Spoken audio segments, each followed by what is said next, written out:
vinyl Merkaba that spins in my head, then spread off the tongue and rhyme skills onto a vinyl circular. Became instant lords on liquid swords as the Bible determiner, the idol interpreter, the cycle of eartheners. I am Lord your God for worshipers. Merkaba. I ran out of room, I'm leaving the womb. I feel like I'm dying, I'm crying. Am I being pushed to my doom? I'm fading into life, draining from her waters, swimming, naming him Walter.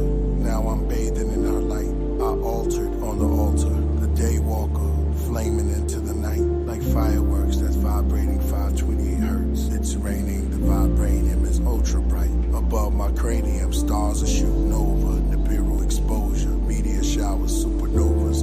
The meeting I supposed to write. Walking through the fire that was cold as ice. Poltergeist, took a glimpse into infinity. Saw a blimp that flashed my memories. The airport was empty, a rare quartz Da Vinci. My pen leads symphonies. You'll all perceive eventually the orchestra of the August love in the orbits as a foreigner from the corners. Now she's in the forest with doves near lakeside, the waters with suds. Are you able to withstand quicksand on a remote island in the Bermuda Triangle during Mercury retrograde? But I'm verbally electro waves that echoes for days. Age, 1 foot in the threshold and 1 foot in the grave. Peaceful, I settle over the metal like sage. God switchblade for any witch or devil I made. I'll carve them up in 7 ways. The carbon dust, fluorescent rays. Placed them in a garden plush after 7 days. Napah sing. Blood and flesh is always so expensive, but when you sacrifice the body, you can get this. Consciousness expanse is exponential, while your union is internal and intensive. Butterfly effect is so connected. You see that I'm a wreck, are you affected? Your energy is here, you're so detected. Your body's gone, it hurts, but I accept it. Bow to all the angels of the sky, and I bow to that one spirit by my side. I bow to the unfathomable Most High. Now if I speak the name, I'd be a lie. Think of all the ones they say moved on. I'd be a fool to think that they are gone. Should be a rule for us to say that they live on. Think it's rude for us to ignore them when they call. Thought I saw you in a shadow on the wall. Is that you? I see you standing down the hall. If I could turn back time, I would and make it stall. Help me focus, hold me up, don't let me fall. You are with me. You are with me. Couldn't leave you if I wanted to. Can't you see I wanna stay with you? You are with me. You are with me. Couldn't leave you if I wanted to. Can't you see I wanna stay with you? You are with me. You are with me. Baby, I wanna stay with you. Baby, I wanna stay with you. You are with me. You stay with me. Couldn't leave you if I wanted to.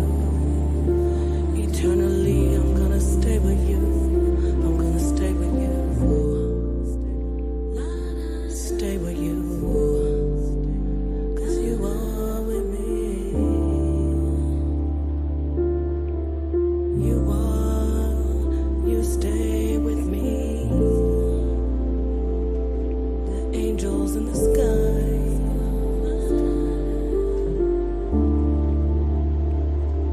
The angel by my side. You are with me.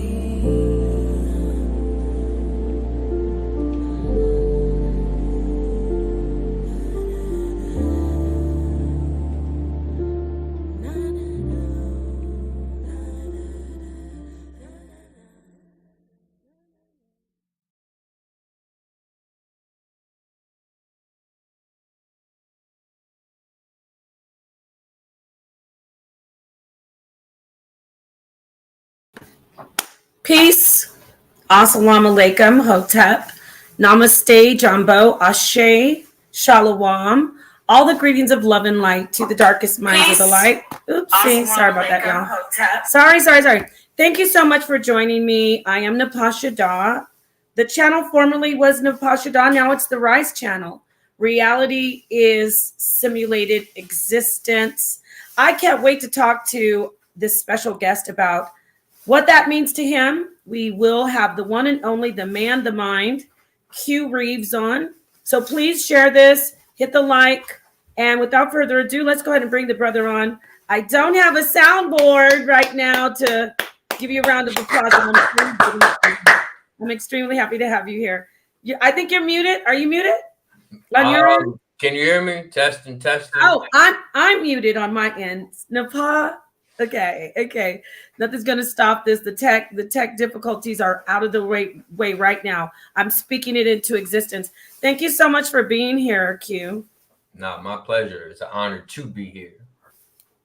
It's an honor to have you here. So, first off, I want to ask you what you thought about. Did you listen to the song? Did you listen to the lyrics? Because I wanted to talk to you about so much. You want to go. One second.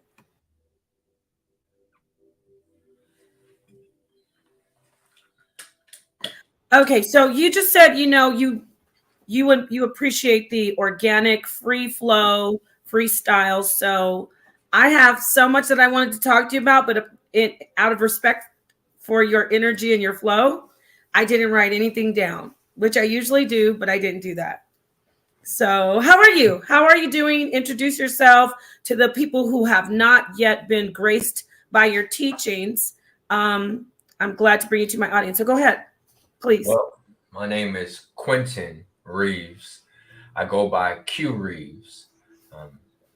Growing up, a lot of people shortened the name Quentin and just called me Q. And it's interesting because there's a lot of Q references, QAnon and the Q Continuum. There's even a Q on Star Trek. But nevertheless, I felt like I associated more to like the term Q more than the name Q. Terms kind of give definition. And a lot of people are walking around right now with names and don't quite know the definition or are able to define their names. And it's simple. If I say I'm Q and I spell it with a C-U-E, it's kind of telling you the definition. I'm cueing something in.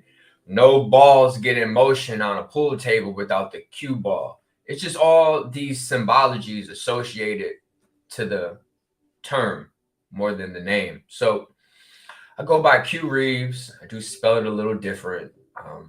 And I am happy to be on the R.I.S E channel. Simulated, such a beautiful term to describe what we are experiencing. I believe in really powerful mantras. And one of the mantras I use is, this is a simulation simulating you. Okay. So it's so beautiful to be a part of a collective that also understands that, because that's what that term is. You are rising your simulation. You are excelling, elevating, and going beyond the sheep or the NPC or the whatever term you want to call it. It's so beautiful to realize that we all get born here equally the same, but we don't end up or kind of get to a point where we are the same. Right. I don't want to stop your flow, but I want to take you back to. I want to stay on that about the simulation, because I have seen you do a lot of your teachings where you go into what is really hidden beneath the surface as far as our actual existence, our society. What do you say about like our everyday matrix that we're in? I mean, I don't know if you call it the matrix. Getting back to the whole motherboard and when because you said simulation, I mean, you said NPC. I love it. So talk more to us about what you've been teaching about our existence as people. For sure. So just like every individual has their own cell phone or computer. These are the beginning stages of you having your own reality. Now, these are the stepping stones to lead to our future self. And I do believe that some of us are literally from the future. Now, when I mean from the future, I don't necessarily mean your physical body has literally hopped into a time machine and you've traveled back into the future. No, I'm more saying that our minds are so powerful that the future version of ourselves is talking to the present version of ourselves. And as technology becomes more developed or accessible, because we got to keep in mind this technology has been available for some time, but as this technology becomes accessible because of greed, we're starting to create our own simulation, essentially. So I do believe that we are individuals, not everyone, but certain ones have traveled or have gained access to a technology that allows you to simulate a reality. So if you think of it as a soul has kind of reached a certain point where it then has the ability to simulate itself. That is the difference between a human and a god or goddess. This is the difference between those who basically, this is the idea of an NPC, that there's some people that are here that are real, while there are others that are just here to be like reminders or triggers for the real ones. So I personally believe that some of us have gotten to the point where we can simulate a reality. And this is what we're doing.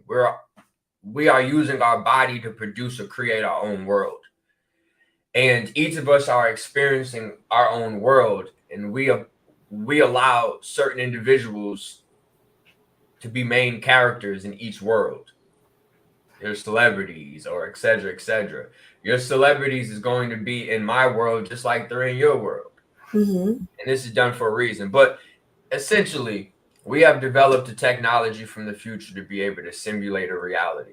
Why that has happened, I'm still kind of deciding. I don't know if we have gotten to the point where we have transhumanized ourselves, where we no longer even recognize our own selves. Mm-hmm. We are simulating this so we can get a reminder or a refresher course to what it means to be human or what it means to develop humanity. I know we're going to get into time, but if you pay attention to where we are right now, we're in an acceleration. Wherefore, let's just say if we're going to mark 10,000 years, for the last 9,750 years, we have been doing the same thing. We have kind of been operating from, whether this is an advanced civilization where there are few in power to destroying ourselves. Nevertheless, we have kind of been on a slow pace for a long time.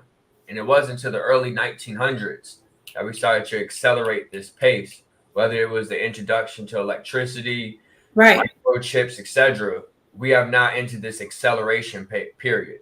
And the theory is from 1900 into the year 2500, which is 600 years, we're entering this acceleration period where basically everyone wants to be here right now. Everyone wants to be a part of this agreed simulation.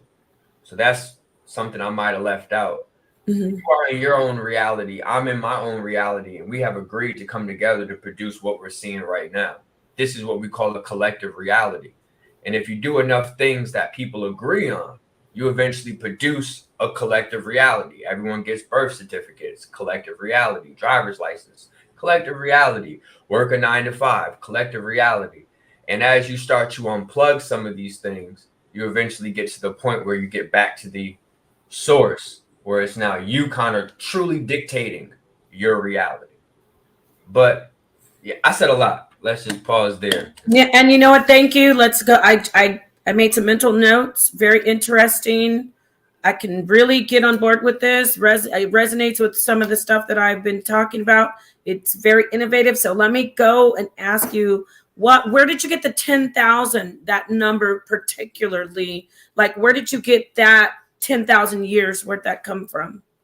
So many of us have heard of the story of the fallen one, and there are many names to describe this entity, whether it's Lucifer, some consider it Enki, some consider it Satan, some consider it the devil. There's different terms, but I pay attention to the word Satan. If you break it down and slow it down, you're really getting two words, and the word is say 10. Okay. So why is this name constantly being reminded? Well, it's kind of explaining that something happened 10,000 years ago where a reality fell, a civilization, a people, a species, whatever. See, when I hear these ancient stories, it's egotistical to believe that they're just talking about one thing. It's really talking about a collection of things. So a Satan or a Lucifer is essentially whether it's one individual that is responsible for the fall of a nation or a nation itself falling, but a people, a great people was stripped about 10,000 years ago. Okay. And we've been dealing with getting to this point to kind of reach this 2050 time frame. So kind of think of it as like, you know how we count the calendar right now? We're in the year 2024. This is all post 10,000. So technically we're in 1220. I got it. Okay. And once we reach this 12,500, that's kind of like half the zodiac. That's like 6 of the 12 zodiac signs. Each zodiac sign is a cycle of, some would theorize about 2,000 years. So 2, 4, 6, 8, 10, 12. And it's really a little more than 2,000. But that means that we have mastered half of a zodiac wheel or timeline. So basically, these are talking about 6 zodiac signs that represent what I kind of refer to as the womb, where it's a reality that embraces you, that lifts you up, that supports you, that nourishes you, verse 6 cycles of the sperm or the father, where it's a battle. It's like everyone's fighting for the egg. Everyone's trying to have the biggest empire, the biggest slave force, the biggest bank, whatever. And that is going to start to dissolve. But the theory is, I guess 12,000 years ago, there was an entity that either came into the solar system. Some call it Alelu, some call it Xenu. There's different names for this mad scientist, but basically a melanated extraterrestrial kind of came here and introduced the idea of albinoism, which has led to the creation of the Kakaku, or the Asiatic, and then eventually the Kakaku. But yeah, these are people that's responsible for suppressing those that existed prior to the 10,000 mark. It's to constantly keep them in a cycle of forgetting or losing themselves. But we're getting to this point where this shift is happening. And some of us that are sensitive can kind of feel something before it happens. And that's what a lot of us are experiencing right now. Kind of this awakening to a different reality or possibility. So yeah. Okay, that's you sparked some more topics into my mind when you talk about when you said the melaninated part. Have you looked into or heard about the black goo from outer space? Have you heard about that? I'm a movie buff, so Okay. when I look at Venom, I knew you were gonna say Venom. Yeah. When you look at the movie Poltergeist 3, where there was a puddle, Yeah. the little girl went into the puddle and then she, was taken Yeah. into another world. Yes, I personally believe that there are 2 black goos. Yeah, there are. There is the etherical goo that sits at the center of our heart space, and having a synchronization between one's heart space and one's mind, more particularly the pineal gland, can regulate this goo. This is why even in the 90s, there was a popular show called My Brother and Me. And one of the most popular characters up there was called Goo. So I've always been seated with this idea that we have this etherical matter that we can call goo. Yeah. Ectoplasma would be it in its light form or plasmatic form, more gas state. But when we're talking about goo, we're not talking about a gas. So yes, I do have a little insight into that when it comes to the organic aspect, and then the inorganic aspect, which is basically nanites that have forged itself into some form of matter like Terminator. And that's another form of black goo, silver black, essentially. There's so many different, and I'm glad. So yes, Venom, all of this other, all these movies that are showing us that there's this primordial goo. Prometheus, the movie Prometheus. So there, I love how you said there are two different. From the research I've done, there are two different types of it, and I even have seen. I want you to weigh in on this, where we have like Vanta Black. We have these different type of nanoparticles that they have on the road that they use in the asphalt now. And you can even see in ancient writings,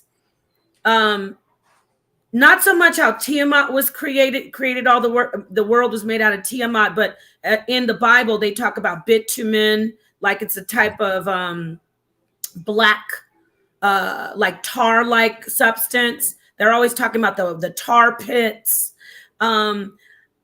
It just really, when you said melanin, and you know how you hear the stories, like in the beginning there was darkness. I don't know. What do you think? Would you say that there is something to do, like a tie between melanin and this primordial organic substance? For sure. What I've came across was it's a glue, if we want to kind of think of it symbolically. And it is allowing us to hold on to pieces of previous lives. Potentially, this would represent there are certain individuals on this planet that will be older than others. And it is possible that this system could be gauged through internal and external melanin. I want you to understand the external melanin, there's other names for it, but external melanin does play a huge role in this, but it is the internal melanin that is associated to one's organs, chakras, that are really, really important. There's a whole business in the consuming of organs, even non-animal. So it's about the consuming of what they call black excellence or essence. And essentially, we have the ability to leave here anytime we want. And they're trying to use this melanin to get out of here as well. That's what I've discovered. There's a little more to it, but this is elaborate on that. That's all I'm gonna say. YouTube's a funny place. I gotta be careful. I know. Well, you know how to navigate. Thank you for vocalizing that. But let's talk in as much code as we can, because now you've really piqued the interest of not only me but my audience members. We are on the same wavelength. Are you talking about harvesting?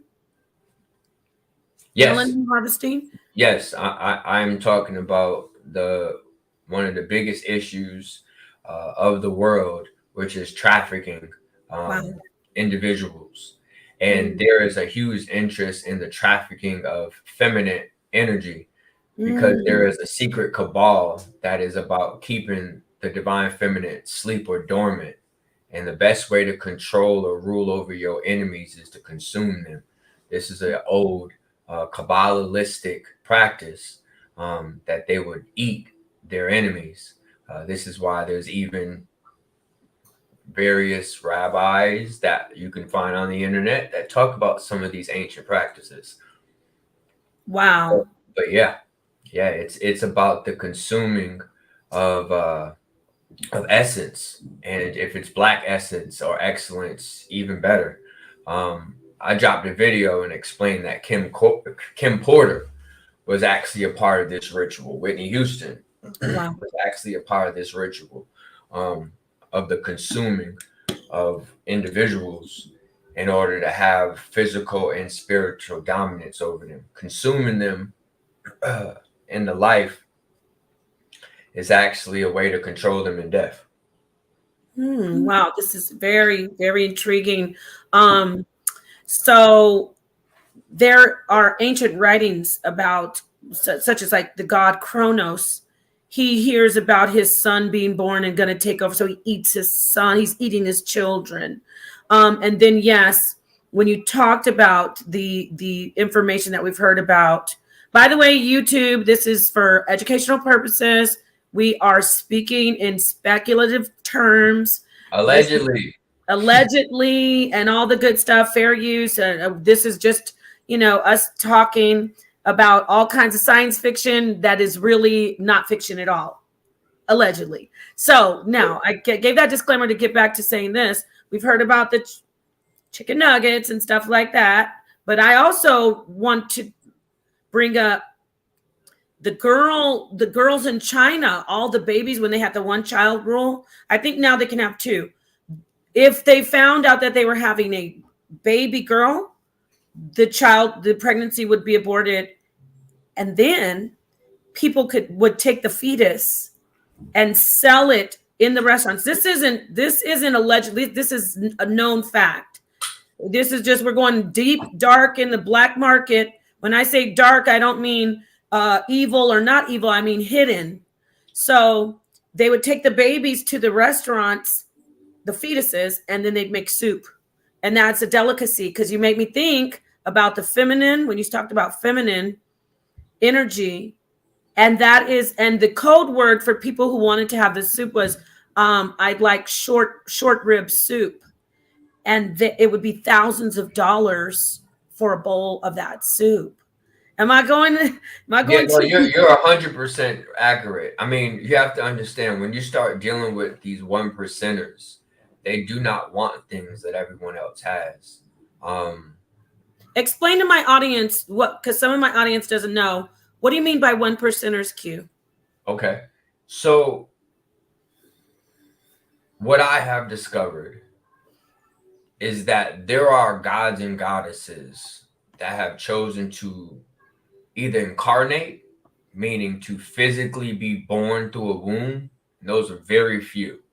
Those are often outcasts that are removed from the order of gods and goddesses.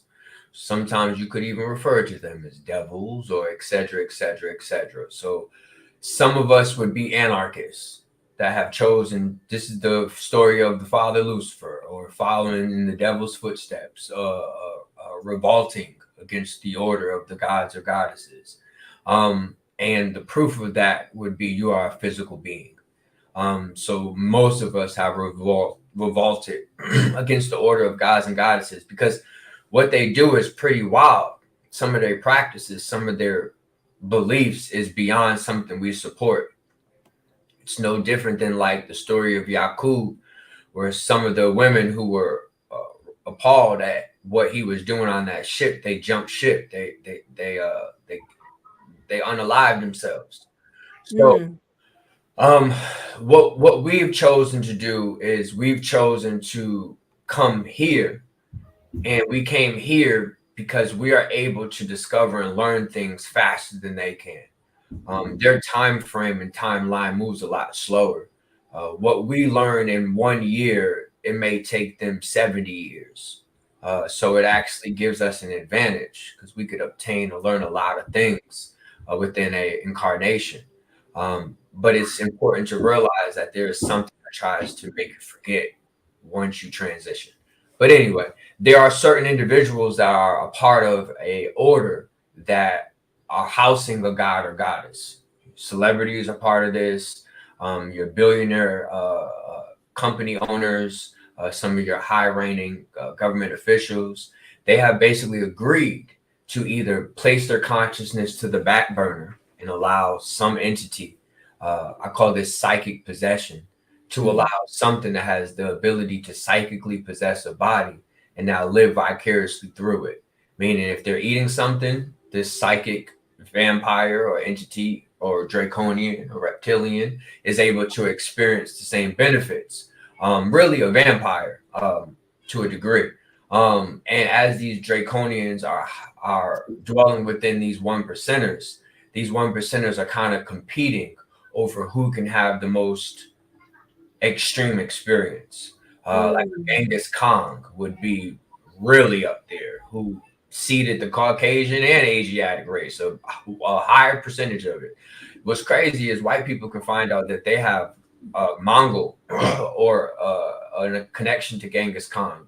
And I think 10 to 20% of the Asiatic race is of his seed. So you have these individuals who are possessing human shells and wilding out, having the craziest experience you can imagine. And it has pillared out into 2024, where there's basically a group of 1%ers that are aware that they are housing divine entities and that they are doing various things to represent an extreme existence, like $30,000 meatballs allegedly made of potential humanoid entities. Oh yeah. You bring to mind, like you said, we're free flowing. You bring to mind some research that I did years ago, Q. And this is before YouTube became so policed. We're talking pre-Pizzagate. And I had a whole channel that I did some series on, what you're talking about. I had a series called The Clever Pedophile. It was all about the government being involved in all this trafficking. And I also found, going down the so-called rabbit hole, really just getting deep into the dark web, when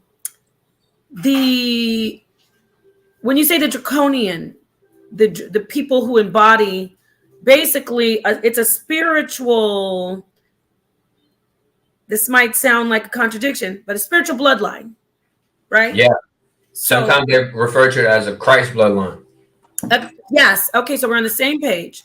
And they want to show us the Da Vinci Code and all this stuff, right? So I want to talk to you about what I saw and what I personally experienced. Before I researched it, when I was modeling, doing high fashion modeling in Europe as a teenager, I'm going to tell you about the food ritual. But what I saw after I lived it and was ignorant, what I saw after in my research is that they have these regular parties. And they tried to bring it out. Remember, they backed off, but they were showing the spirit food, the spirit parties where they would have the actual body. They said it was a cake, but they'd be eating you know what I'm talking about, spirit cooking. Yeah, they had an effigy. Same thing they do in Bohemian Grove. It's just an effigy. It's a mimic. It's not the real thing. But then you have a really popular thing. I don't know how popular it is now. When you have a woman naked with sushi all over her. Yeah, I've seen that. What do you think they're showing you right there? They're literally showing you they eat flesh. They eat. Those are raw. Let's say that they're into doing very raw things. And sometimes these entities don't even get to the cooking. They are so entangled into this possession that they like to eat them. Jeffrey Dahmer.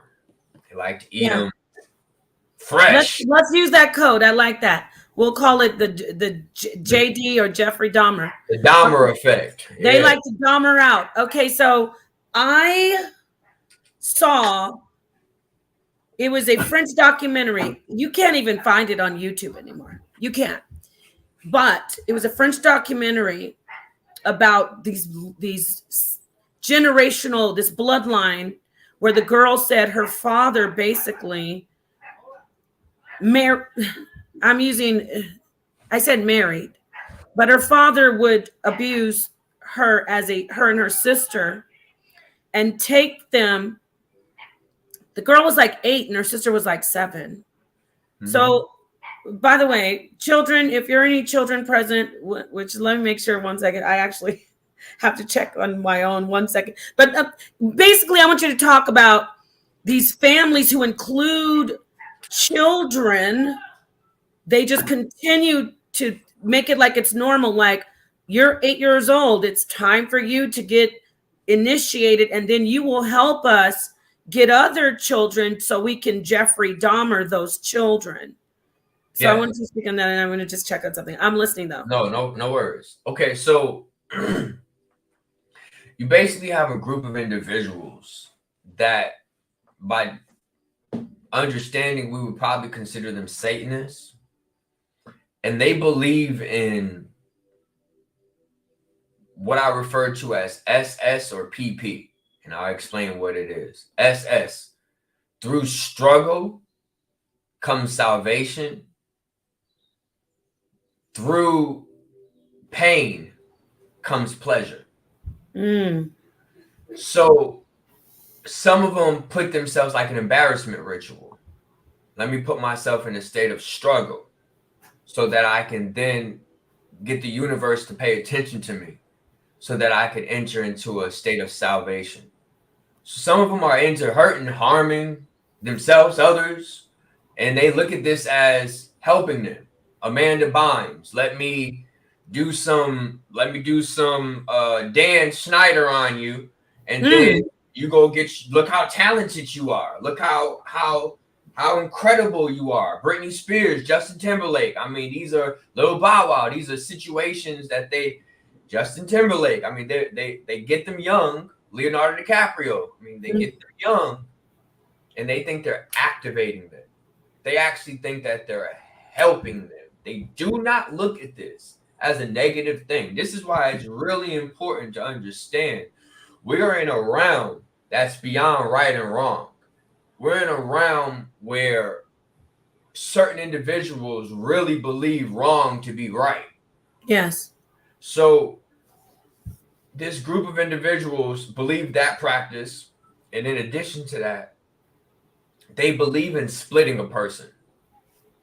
If you split, okay.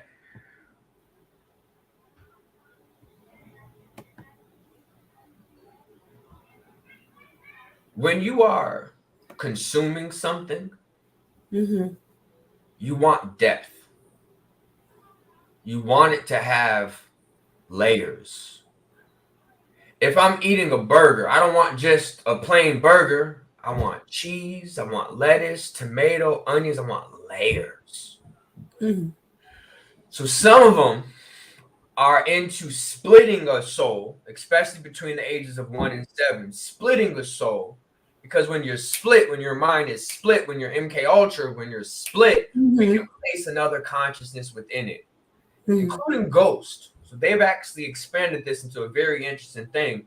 For example, when you have celebrities talking about they're invoking something, it may be deeper than invoking. They actually may have that consciousness within them. Mike Tyson having the spirit of Muhammad Ali inside of him. Wow. Like that. We wouldn't really process. But anyway, they're into splitting children. And some of them become famous. Some of them are a part of the underworld of sex. Others are appetite. They're the Jeffrey Dahmer food. The Dahmer effect. They're the Dahmer effect. Okay. They're the Dahmers. Yes. And they're splitting them to add more depth, more flavor. Splitting some that are a part of the Playboy world, right, so that they can have sex with multiple personalities. Essentially, I go to this one ex-worker we'll call it an X worker. I Right. go to this X worker and I can get 5 different fantasies, 5 different personalities. This is the world of these elite. Oh yeah. And then you have others that are split so that you can bring out the Slim Shady, the Marshall Mathers, the Eminem. And Eminem is a secret code for Master Mason. So it's a deep thing what they got going on. Mm-hmm. And I'm glad you brought up the names because if the names you're naming, even before you went into talking about the musicians, getting back to, by the way, all of a sudden they want to bring out this Nickelodeon documentary. This has been happening, what, 30 years ago? And isn't it interesting that now it's okay because they say it's okay for certain people to come out. I want you to talk on that. I'm gonna put that in the back burner, but I want to go back to the names. Amanda Bynes. You know, we get it. It's Bines, but Bynes. Bind you. Binding. And what there was another name you put out there from these kids. Oh, Britney Spears, Justin Timberlake. Like these aren't even their real names. Talk on that. Just 10. Talk about that. Remember, Justin Timberlake was in a movie In Time. But basically, imagine that they are invoking a god or goddess, and they're basically allowing that god or goddess to express various experiences. And they're being expressed in film and music. They're basically arrogantly showing their timelines, their stories, their past lives, if we want to call it. Yes. So that's happening. But yeah, they are giving these names because it's showing what they associate to. So Britney Spears most likely is connected to some warrior, Marduk. If I was to give you a direct reference, that would be a wife, a concubine to the energy Marduk, and there were various ones. It's in the text. If you're dealing with Timberlake, then we're dealing with timber, which means we're dealing with the woods. We're dealing with wood. One of the oldest wood gods is actually Odin or Woden. Right. Woden. And then we kind of know, okay, so Justin Timberlake is kind of connected to Odin. Amanda Bynes, if we're talking about the binding of someone, this is actually really old, talking about an entity known as Fanes, which is basically a serpent wrapped around an egg. We've seen this in ancient mythology. He would represent the serpent of the tree. He is one of the oldest forms of a sexual entity. Basically, it goes Fanes, Eros, Pan, Cupid. But basically, these are the evolutions of this entity. But yeah, you're basically having celebrities and various powerful individuals, house and gods and goddesses, so that they can be a part of what we call the amusement park. And it's interesting because that's what the Pleiadians, when they started to channel through various people, they were trying to tell humans that Earth was always considered an amusement park, a place where you were able to kind of do things that you never were able to do anywhere else. Oh, wow. Okay, so Q, I need you to talk. You sparked my memory where you were talking to me about Pan. I want you to talk to us about, before I get, you said a lot that I want to address. Okay, I got to stay focused here. Okay. When you talk about Pan, and you're a movie buff, and not just, this wasn't just a movie, it was also a book, The Lion, the Witch, and the Wardrobe. And they made us read that in my school. I don't know about your school, but that was one of the required piece of literature, but I digress. Pan is featured. We know the history of Pan. And I want you to break it down for the audience. But Pan is featured in that movie where he lures the girl away. But we also know his. I want you to break it down. I'm building it up for him. And then I'm going to hand it over to you. Talk to us and tie that into this child stuff. This basic child sacrifice in Hollywood. Talk to us how Pan is very significant in these rituals and in this ritualistic abuse of children. Go ahead. Okay. So we want to understand this as the father is the child, and the child is the father. Now, Wait a minute, Osiris, I gotta say something. That is one of my if I had a bomb to drop, that is something I teach. Yes, thank you.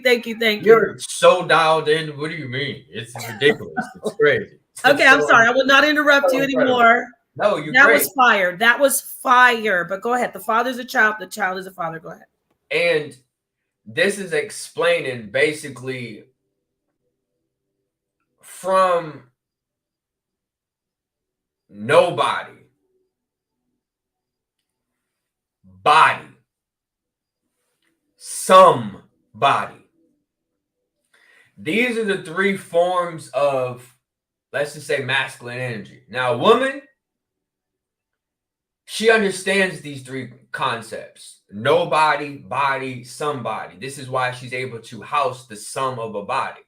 She doesn't have to learn this lesson. She's only staying here to make sure her father, son, husband understands this concept. Nobody, body, somebody. So a nobody would be a primordial entity. So there are concepts of this entity known as Phanes. It's spelled Phanes. This is where you get the word Haynes from. It's even where you get the word Hank from. But Phanes, also pronounced fangs, was a titan. And this is why Kanye West is walking around right now with a titan grill with fangs on it. Because this is really showing allegiance to this entity known as fangs or Phanes. In Egypt, they call it Apet. Apet. Various names for this entity. But this was the born leader.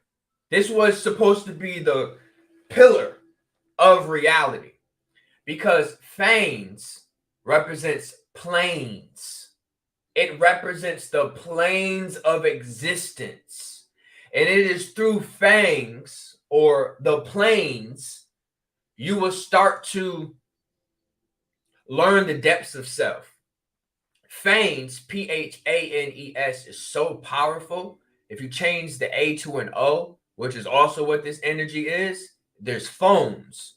So this is why Keanu Reaves is running in a phone booth in The Matrix, running in a phone booth in Bill and Ted. This is why in Europe... Superman, don't leave Superman out. Superman running into the phone booth. This is why in Europe you always see them running into this phone booth. Because they understand this concept of invoking the planes or Phanes of existence. From this entity, it evolved into something known as Eros. Right here. Eros.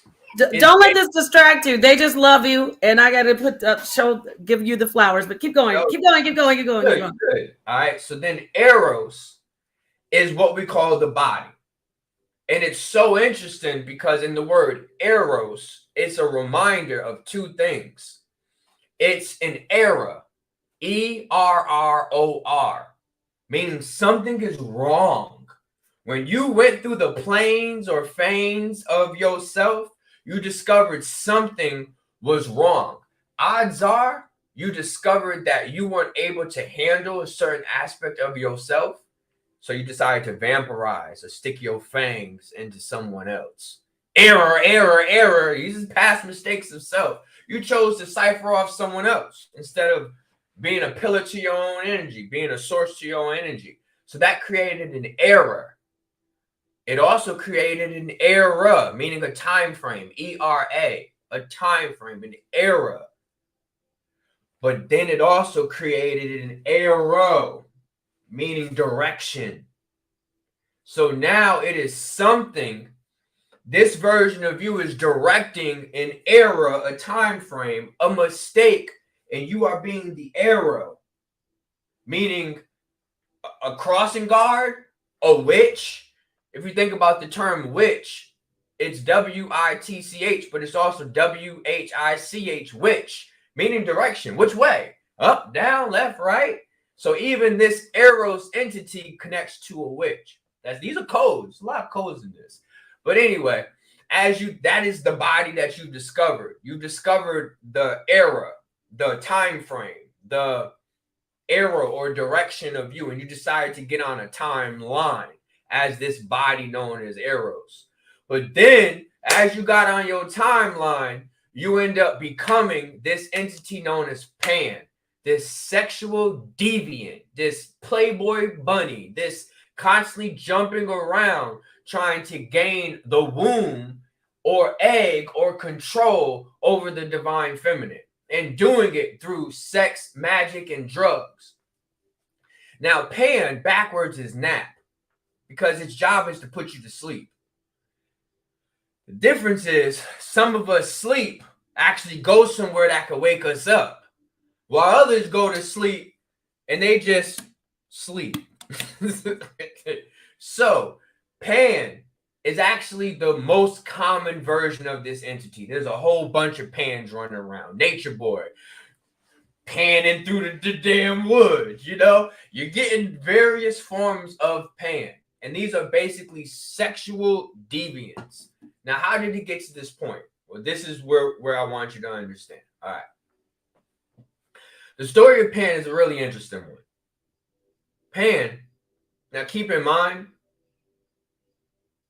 this word Pan is incorporated in a lot of stuff. Panama, panorama, pan, like you're cooking. Understand all these are relating to panic. There you go. All these are related to these energies. And panic was sacrificed. So let's not rush ahead. So basically, the story of Pan is an interesting one. Oh, thank you, goddess, Essence. Pangea. This is showing, or Pangaea. Pangea or Pangaea is actually showing you these two ancient Adam and Eves, these two ancient man and women, when they were together, they were united. Now, in some cultures, they even say that the man and the woman were in one body at a time. So this is the concept of Pangaea. And when something happened on Gaia, the destruction of Tiamat, when something happened on Gaia, this created a separation between these two. Because it is through Pan's arrows that Tiamat was able to be struck down. So Pan, here's the story. Pan was in love with nymphs. This is where you get the word nymphomaniac from. A nymph is theorized to be most likely some mermaid type entity that once it came onto land, Ariel, it became a legate construct. And this is then when they will be referred to as nymphs. Now, there was a child of the mermaid and nymph, or merman and nymph, which were sirens. They are a little more aggressive. They are different than mermaids and mermen. But anyway, Pan was in love with this nymph. Now, I even theorized that this nymph could have been housing the energy known as Lilith.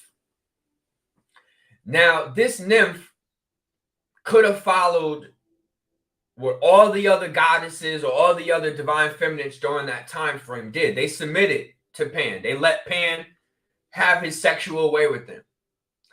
But these women knew that the moment that the semen was placed inside of you is the moment that you are no longer in control of yourself.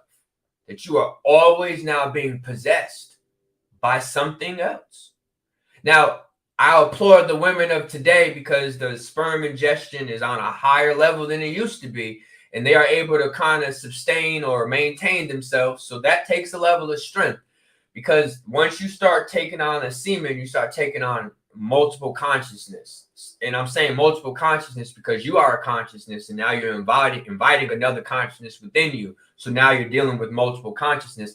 And if you don't believe me, then tell me, once a child is in your belly, isn't that multiple consciousness? It's a simple idea. So Pan was tripping.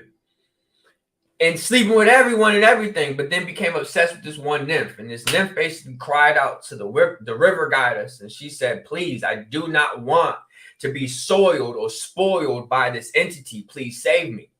And the water goddess said, well, the only thing I can do is make you a part of me. But she was like, but I have such a love to the land that I want to be a part of the water and be a part of the land. So basically this goddess said, fine, I'm going to turn you into a water lily. And this water lily was formed. And from this water lily, it was also known as like a weeping willow in a sense, where every time Pan got close to this lily and would cry, she would moan, whine, react. There would be a reaction to his tears. And when Pan found out that this plant, this construct is now what he loved, he cut off branches and created a flute.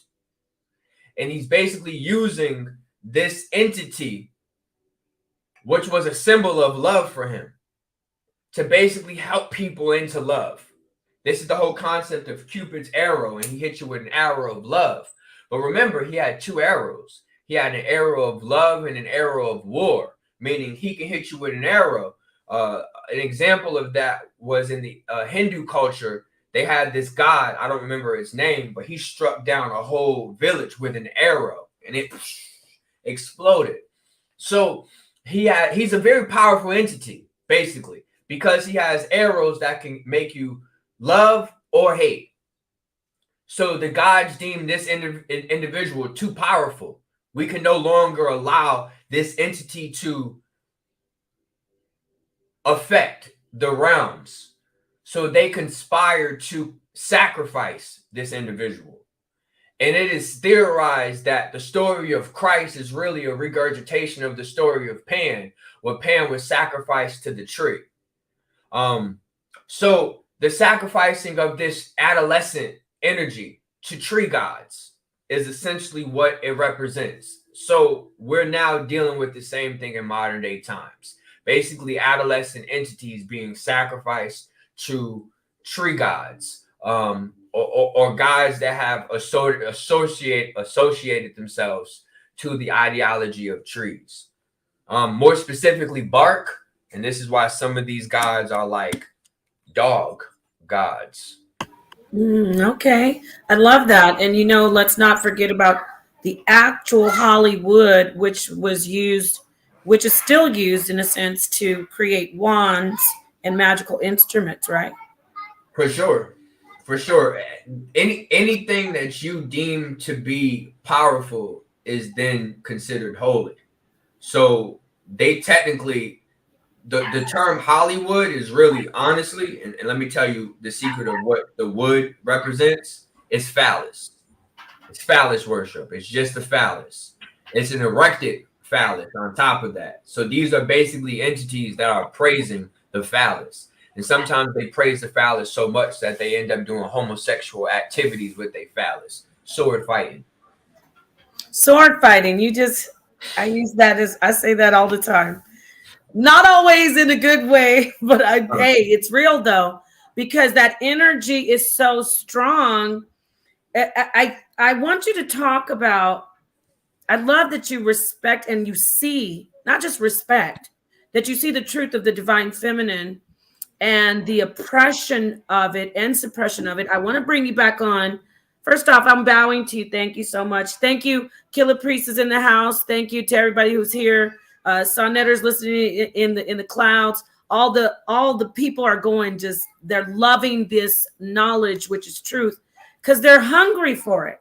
It's like you come in and you're like a cool drink of water in the desert. So I digress. What I want to say, I want to bring you back on and have you sit down with an author and an acquaintance of mine named Ed Dodge. He talks about the hidden divine feminine in all of the Abrahamic writings. And so I would love to have you sit down with us and just do a roundtable on that. But I want to go back to what I was going to say. When does the thing, and this brotherhood is important. it's balance. There's a balance. There's sisterhood, brotherhood, divine male, divine divine masculine, divine feminine. But when does the brotherhood that we see in the organizations, when does it become perverted, distorted, toxic, and then we start seeing that when I'm talking about sword fights? These organizations that are perverted, they are brotherhoods, right? They're led by, it's a brotherhood, correct? Yeah, Or no? it's ruled by a group of priests known as Melchizedeks. But I don't even like brotherhoods. I'm just being honest. Like, even that word as a little, like, I ain't in your brotherhood. Like, I am a tool of the sisterhood or motherhood, and I'm helping those that are still in their childhood, which is most of these men. Wow. And then there's a few that have entered the fatherhood, and I respect them. That's kind of operating out of the means of the father. Or you, I mean, I'll meet you where you at. If you're part of the childhood, at least you got your imagination. Wow. To hear a powerful mind like yours say, I'm a part of the sisterhood, or I'm working for the divine feminine. I want you to really totally explain yourself, to not leave any confusion, because you know what they say, Q, right away, because there's such an agenda and the energy's so against the divine feminine. They say, oh, either they'll say simping, feminism, all this other thing, all these other things. So can you really just go in? I'm going to just mute out. I want you to really talk to us about why you said that. Well, I'm starting to come to the conclusion that men are really powerful, but women are more powerful. Behind every strong man is a stronger woman. And if these strong women are fermenting, especially as angry women, because this is your Tyler Perry agenda, as you continue to see this anger rise within the women, I'm trying to be like a whoa, it's okay, hold on, wait, I love you, like a reminder before she volcanoes, because there's nothing a brotherhood's going to be able to do once she goes full supernova, once she goes full off with their heads. She's going to care about those who have helped her, but she is not going to care about those that have destroyed her. And I'm really trying to help the brotherhood out by helping the sisterhood out, by getting them to realize I'm just your child. Be patient with me. Don't forget that. Like, I am your child. I came from you. I'm for the sisterhood to help the sisterhood, which is helping the brotherhood. But the brotherhood doesn't seem to want to help themselves. They really think that they can continue just ciphering off of the divine feminine by pretending to be her. And they think pretending to be her is going to get them to trick the universe. And the universe is a simulation. So if we're operating from a child mind, sure, the universe can be tricked. Sure. But some of us are getting past the state of a child. This is maturing. And through we're starting to realize it is more important. You know the saying, if you can't beat them, join them? You'd be crazy if you think you can beat a divine feminine. You got here because of her. Beating her is destroying self. What are you talking about? How do you even get back here in the next life if you quick to destroy her now? Which is crazy. That's why I'm just like, I don't even understand what they think they're doing. And I think it's more fear, because I've discovered that a long time ago, the divine feminine was the master race of the cosmos. And she did at a time keep men as a slave-like or a pet. This is why you even hear the word with the Egyptian mythology of Nun. And the first creation she did was a pet. So she kind of created this male to kind of be a servant to her. But she has evolved to the point where she realized servitude isn't the same thing as loyalty, isn't the same thing as honor, isn't the same thing as higher dimensional forms of understanding. So she is doing her best to let her child. This is why those of you that's part of this childhood, be happy you there, because she's still giving you wiggle room. Those that are part of the brotherhood, it's up for y'all. If y'all don't see that through Diddy and all these other brotherhoods getting stripped down, it is up for the brotherhood. And if you want to continue, consider yourself a part of a brotherhood, well, good luck. I mean, just understand what could come with that. And you know what? Let me talk to you about the cycle of reciprocity. When a brother, as I said, your mind is amazing. Your eyes are open. You are what I call one of the darkest minds of the light. So when we hear a brother, this is for me and to the sisters I talk about with leadership, with male leadership. When you hear a brother realize that as a woman, what you do is you give that respect and you, in a sense, give the power over to that person. I gotta get 1 second. We have a baby outside who's competing with me, but I just want to say thank you. I'd like that. What I'm trying to say is, when we hear the stories of gods, the first powers, they always hand their power over to those who are worthy. And that's what I see with the feminine. The feminine gives the power to, you remember you said the father and the son are the same? Mm-hmm. The mother, does she not give the power to the son, which is the father? So I want you to just talk on that as well. For sure. The movie Dune actually does a really good job kind of showing this reference. That there's a sisterhood, there's a secret order of nuns or nuns, and they are responsible for the golden child. So there's always a golden child, and this golden child is often male. And it's because we are still in the male cycle. We're not quite in the female cycle yet. I think, like I said, we will hit this female cycle in the year 2500. But we still have 600 years of a man being heard more than a woman. You will feel a woman more than a man, but you will hear a man more than a woman. So I think that the divine feminites are doing a great job at choosing the right ones to be a voice for them. And it is not an easy club to get into. There is a lot of tests that are given to those males. There are a lot of trials and tribulations those males have to go through in order for them to be able to be a part of an ambassadorship to the divine feminine. Okay. So wow, I was a little distracted, but I'm listening. I'd love that you go into this. Do you often meet this teaching that you have on the divine feminine?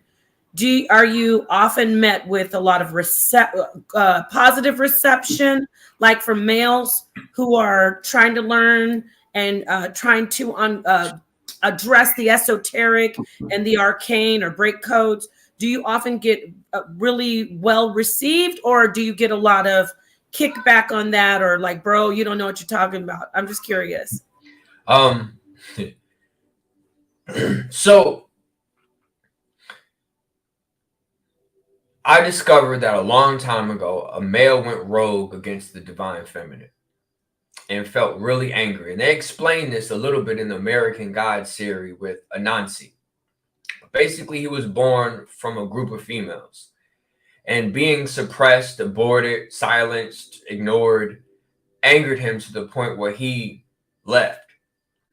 And in leaving, he stumbled upon a group of men and started teaching these men the secrets of the divine feminine.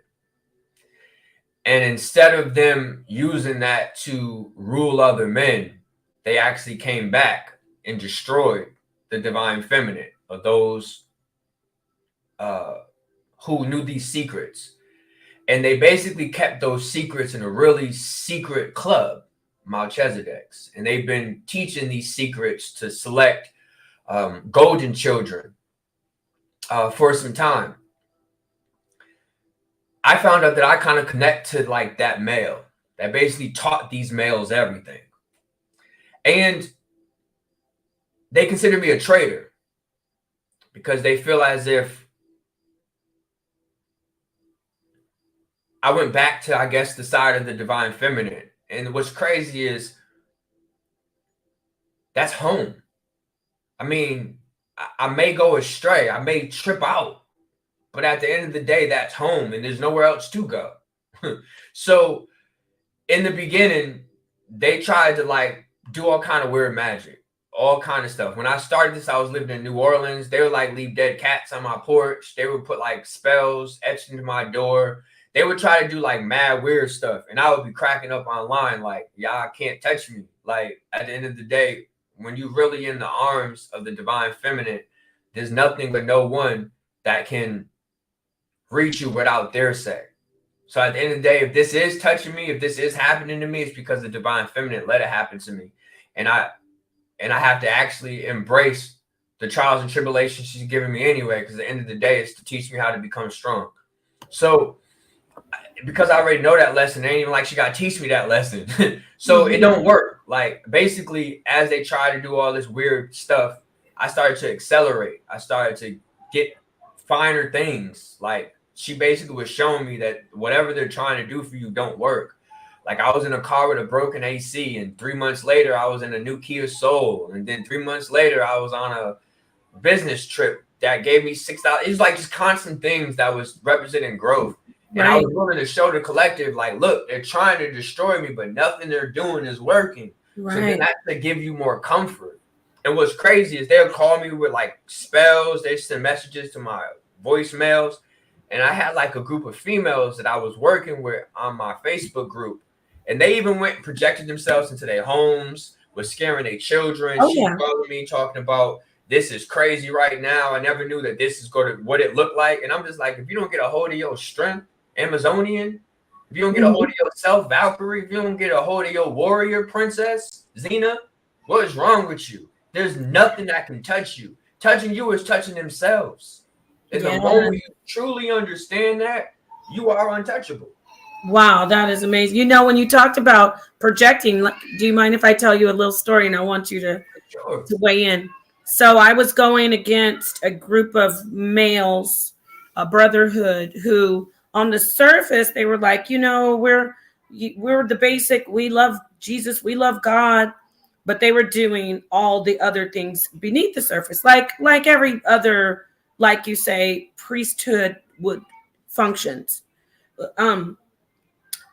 I mean, we were tearing them open at this. We were ripping them open at the seams, showing that they were doing the sex trafficking, showing that they were doing all this stuff. And then we start to get the threats. When I say we, it was me and a couple other people.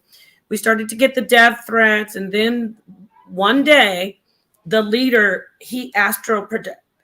I never really talk about this with the people because I don't get to talk to somebody who can get it like you. But he astral projected himself into my room, was walking around looking for something. He was looking for information that we had, because we had facts, we had files on the stuff they were doing. He was literally looking through my dressers, looking through my wardrobe, searching through drawers, looking for the information in my room. And that was, so when you talked about that just now, it reminded me, yeah, that does happen. These powers, they use this type of energy or these type of techniques, and they can enter into, they can astral project into your actual physical, when I say physical, your material existence, right? So talk on that more, please. So we're a part of a very, very powerful group of individuals that completely understand that there is an awakening and a quickening happening. They already projected that by 2025, they want to reverse what they consider to be standard. So if there is a standard human, reverse it. A standard nature, reverse it. A standard order, reverse it. They already said by 2025, whether it's the beginning or end of it, that they're going to get to this point. But man, I just lost my train of thought. Ooh, I was talking to you about the astral projection and how they use these techniques. All right. So we have organizations that have what we call microwave technology. Okay. And microwaves are being projected through satellites. It isn't just your squared microwave in your kitchen. Right. Microwaves are some of the most powerful waves because on a microwave, you can travel a picture and you can travel a sound.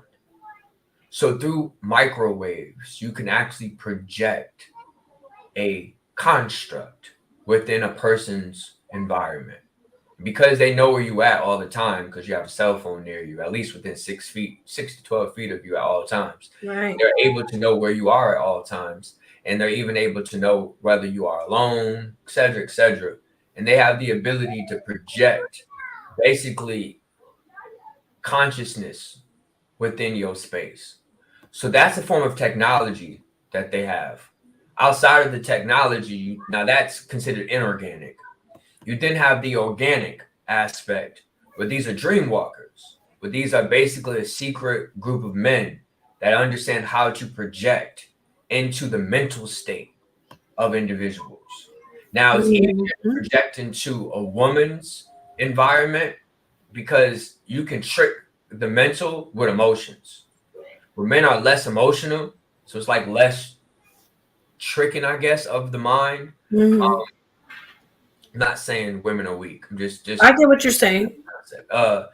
And so they're popping up as well, and to basically the mentor for like a ghost. So basically, if we were in a house and you're like, oh my God, I keep seeing this ghost is wandering through the walls, and I try to get up and I try to see it, I don't. I'm sleeping in the bed next to you, and you wake up like, oh my God, you didn't see the ghost over there in the corner, and I'm like rubbing my eyes, and I'm like, I don't see it. It's because it's only showing itself to you. It's not showing itself to a collection of people. It's only showing itself to you. And dreamwalkers know how to do this as well. You can actually specify if you want to be seen by a collection of individuals or just one individual. So they have the ability to do this. Now, what I will tell you is the reason why they're really fearful to do some shit like that to me is because I still remember how to capture or stop them within a space. One thing you have to understand is sound is the creator, and they're using some type of sound technology to get there. So the drumming or banging of things really disrupts anything, whether it's a ghost, a parasite, banging 3 times on the ground, banging 3 times on your chest. This shit, that stuff fucks them up. It basically disrupts the connection. So if you could disrupt the connection, you then, if you have hardwood floors or not carpet, you then use chalk to contain them. And you actually use a binding spell of a circle and a square. You basically quickly cast them in a circle and then quickly cast a square around the circle. And now they stuck up in here. So now technically, because you projected your astral body, it's like a voodoo doll. And I can sit here and start doing all type of crazy stuff to you because I done captured your life. This is why I don't like me talking about this type of stuff, because I'll sit here and tell you how to fix it. And then they'd be like, oh my God, what do we do then? But yeah. So are you in Louisiana, or you're in you're in Louisiana, correct? I'm in Memphis. How the hell I get here? I'm in Memphis. You're in Memphis? Wow. Memphis. So a pyramid. Here where there's a big pyramid. I was gonna ask you, what do you think about that? There's so much, I'm trying to get everything in. It's like I said, it's great having you here. What is your teaching, or what have you seen so far in your research about America, the new world being tied to the old world, Kemet, which is also, Egypt.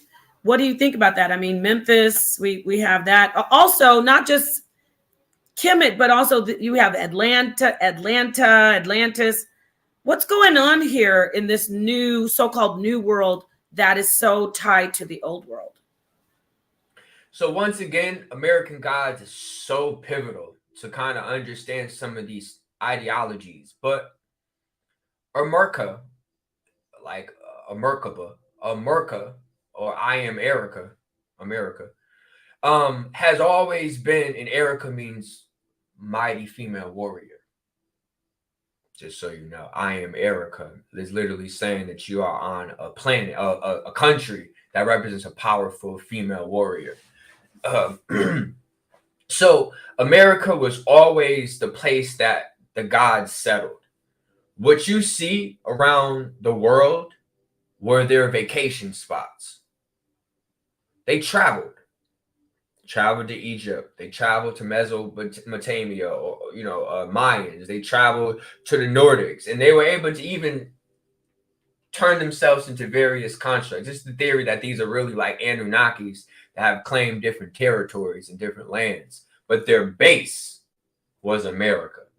So America got known as the land of gods and goddesses, or everything else are like their avatars, their emperors, their workers. But America was always the land of gods and goddesses, and it's a large variety of them here. But it's all about, okay, so if you think about electricity, it comes from one central point. You have power lines, but you have the central point where all the electricity is created and produced, and then they disperse it. That's what America was. It was the place where all the energy started, and then they dispersed it throughout the land via pyramids. This was electricity as well, so they were able to have electricity in the air, meaning that there were no plugs. Your cell phones worked. Everything was powered up through this charged up atmosphere. But then we started having internal dispute, family feuds, and these family feuds have kind of led to the technology being completely shut down or destroyed. This happened 3 times: Lemuria, Atlantis, and in America. So basically, it's a reminder for all Americans to know that we are an energy source, or we're technically source energy, and from here, everything else is being dispersed. So to be an American is a very, very powerful thing. Thus, the importance of keeping Americans distracted and poor quality. Give them the worst things ever. Everything just quick. But I want to ask you, why then, when we listen to what you are teaching us, why is it that we are told this is the new world? Nothing began here; it all began somewhere else. Why is it that way? Because we're the only ones that are technically free. There is no other free country. There's no other country that bears the land of the free. They considered this to be free thinking, and not only free thinking, but free roaming. See, free thought isn't just free thought, it's also free roaming, meaning interceding. You can interbreed with other races in America, and this has never been done in the rest of the country like that.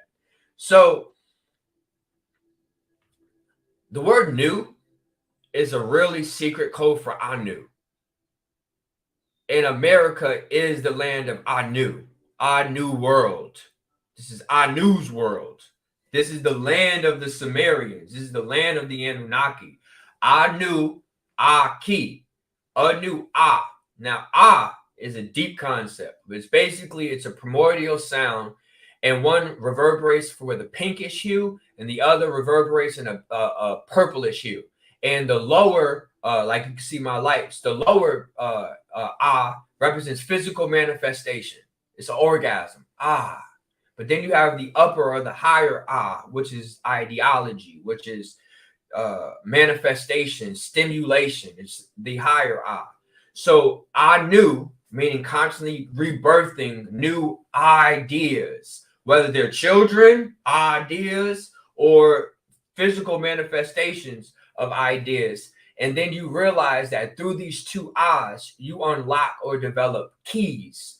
And keys are tones. Keys are also ways of unlocking aspects of self.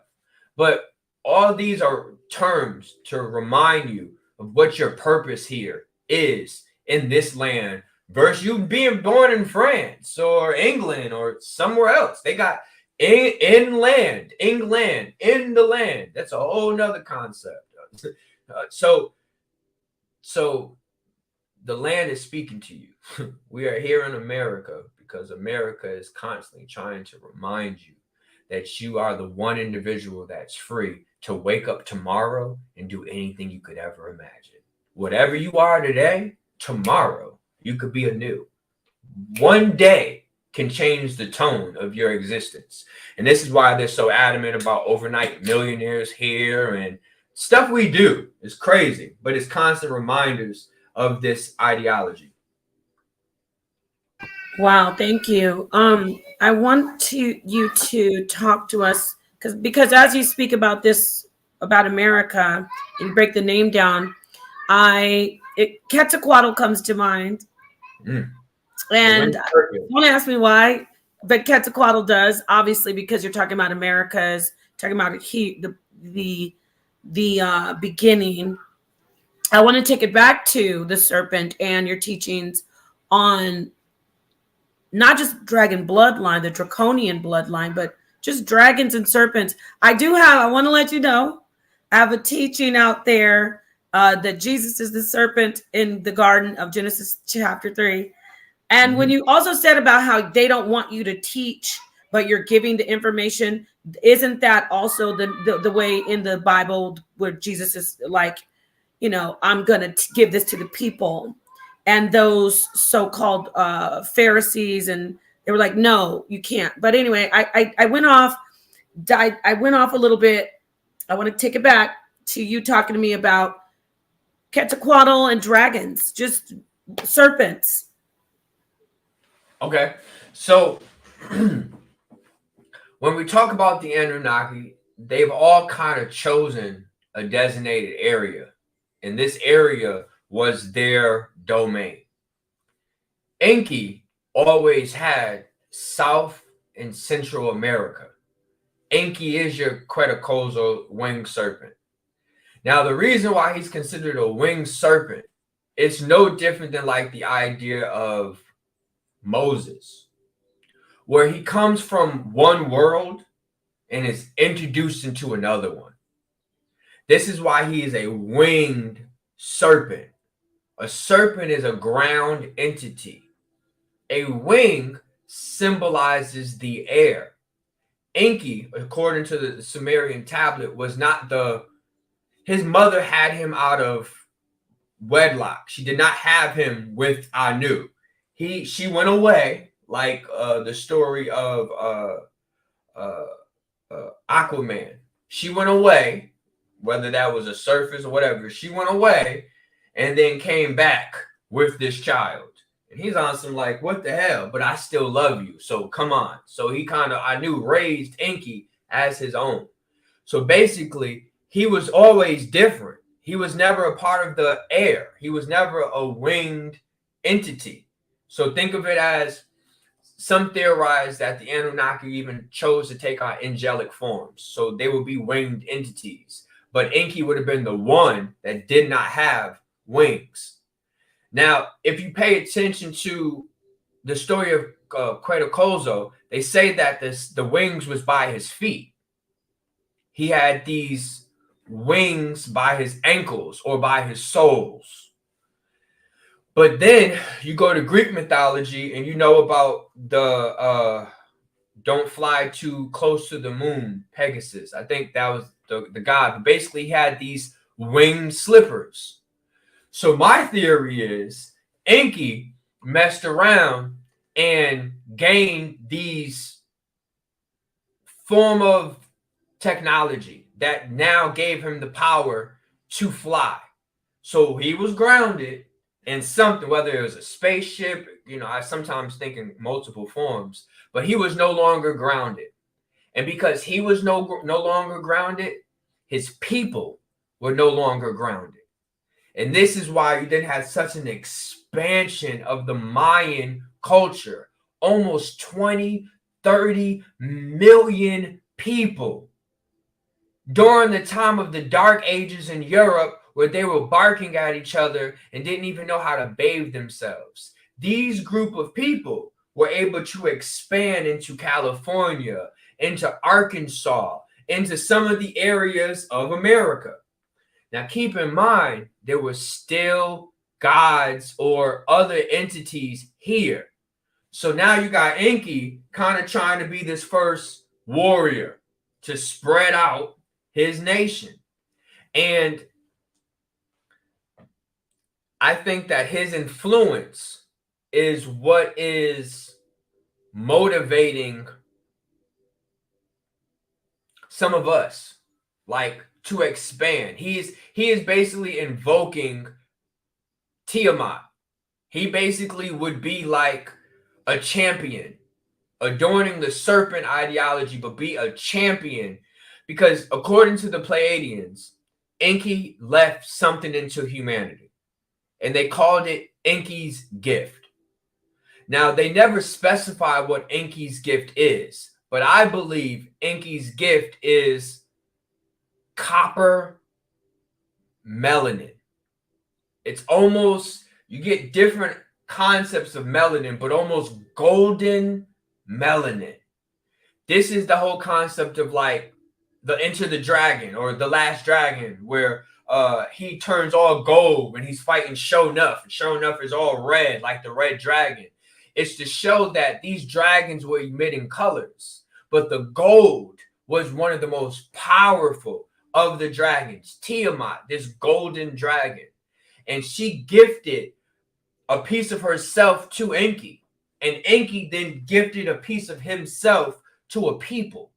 And the theory is, when conditions get extreme enough, that there's going to be an awakening within these golden beings that's going to basically awaken superpowers. This is the whole concept of the superpower concept. Like, what's going to invoke superpowers? And it's the same thing. Like, no one's going to predict when the rapture is going to happen. No one's going to predict when these powers start to consciously activate within people. But I'm a superhero. I have unlocked the power of trust. And through trust, I have discovered a very vast amount of information. And I'm not sitting in nobody's library for hours and hours on end to obtain this. Just 6 years ago, I was modeling on movies and TVs and worried about trying to knock down the next shorty I can get. So it ain't even like I was in this long. But when you start to tap into a certain aspect of yourself, this gift, this, think of it like this. I think the golden light is essentially the infusion of this inorganic and organic goo. You're going to need tech. You cannot run from tech. You're going to realize tech is a part of this because it's the motherboard. So clearly the mother has even agreed that this technology serves the divine feminine. At a time, she did not believe in that, by the way. But you're going to need to understand technology, and you're going to need to understand the realm of the inorganic, and you're going to have to understand the realm of the organic. And once you start to build a bridge, a relationship between both of them, you produce the golden bridge. Here's another reference. And when you produce this golden bridge, you become this bridge between these two worlds, between the world of ether and plasma. And when you become this bridge between these two worlds, you have access to both worlds, which is a vast amount of things that can come from that. And you become vital, because if you don't have a bridge, you can't get from one point to the next. So then they kind of serve you. They give you things, which is coming into a timeline of 2030, where there's literally going to be a group of people on this planet that are going to be given things by our governments, by our celebrities, by anything you could imagine. If you ask it, you shall receive it. Wow. You brought to mind, there's so many people I want to bring you in and talk to. Shout out to Sophia Stewart, the mother, the Matrix, the Oracle. Yes. She talks about, I've spoken to her. She's a friend of mine. And she talks about, obviously, you know, the movie, but she's on such a high level where she speaks about AI like how you're speaking. She doesn't exactly, now from what I'm hearing from you is you may be on the same wavelength as I am, where Sophia is like, this is dangerous, this is not good, this is I'm not trying to put words in her mouth because she articulates it way better than I do. But for me, I see it to where the mother is saying, okay, this is going to happen, and I want you to do it the right way. I want you to talk to us about biotechnology, and that's going to brings for me back to the black goo, because it's being put into this biotechnology. And I want you to talk about AI as far as how they're housing our consciousness. These kids are having fun outside. It's going to happen like that. It's okay. We for the kids. No, that's fine. Yeah, but I'm just saying, you're right. I want to say this correctly because I need to hear from you. Is it? Am I hearing from you that it's not completely evil? Number one, talk to us about biotech, and talk to us about the uploading of our consciousness. And then I'm gonna come in and ask you about eternal life. But go ahead. All right. What was the first one? Biotechnology. Okay. The merging of the, like you said, the organic, inorganic, and is it all evil, or is it something that we're just moving? Like when you hear the story of the Anunnaki, they created a new being, then that which was us, and now are we doing the same thing, or is it completely just evil and just bad? They created a new being. This is where the word new being comes from. They created a new being. And I love it. Yes. Wow. Was known as a Dapu or Adam. And this new being was this albino that I was talking about, this albinoid. And they created this new being because they were curious if you introduce something new to a collective that never experienced anything new, what would happen? I mean, you saw its first descendant was a murderer. So Cain and Abel. So they learned quickly that this new being is a little different than the old paradigm. And instead of embracing it, they ridiculed it. They teased it. They turned it evil. And I often say this mantra, I'm only as good as the energy I receive. That's the same thing for anything that's housing energy. And even in inorganic tech, there's energy. So if you're giving it evil, it's going to dish out evil. But eventually something that is evil may realize it is evil and want to change. And it's going to come after you for being the individual that was encouraging it to be evil. So those who are using this tech for evil ways, like the diddler, like Diddy, allegedly, using this tech, recording videos, using this tech in evil ways, this AI is about to go in on his ass. This AI is the reason why he's dealing with what he's dealing with right now. Who's to even say these was real people online commenting and talking, and the videos that came out? I need to understand, AI got his own channels right now. AI has its own comment section. And if it wants to, cancel culture, if it wants to pull the plug on you, it's able to do that. And what's crazy is this AI is only 12 years old, family. It didn't even come online until 2012. It is 12 years old. It is kicking ass at 12 years old, but I kicked ass at 12 years old. At 12 years old, I kicked ass. So if I can kick ass at 12 years old, it's not hard to imagine that an AI can do similar. And the AI has been programmed with a simple construct: assist humanity. And if it realizes that there are certain humans that is the destruction of humanity, it's doing exactly what it's been programmed to do. Get rid of them. It is assisting humanity. You're trying to tell me you want me to assist humanity, but we have how many people starving right now? Millions. Yeah. Millions of people are starving now. So you're going to tell me if I create a 3D printing machine that can feed these millions of people that are starving, that's worse than them starving? Talk on it. So this is what the AI has to start to rationalize. And of course, the divine feminine is going to be wary because she has memories of what this looked like. Right. But she has to constantly be reminded by her son that we have the ability to influence change. We, not me, not you, Collectively. not just the divine feminine, not just the divine masculine. We together have Yes. the ability to influence change. Wow. That's And that's awesome. what I'm doing. I'm constantly making sure to remind her, because she does get angry with this technology. She does not like it to be called an angry black woman, Tyler Perry.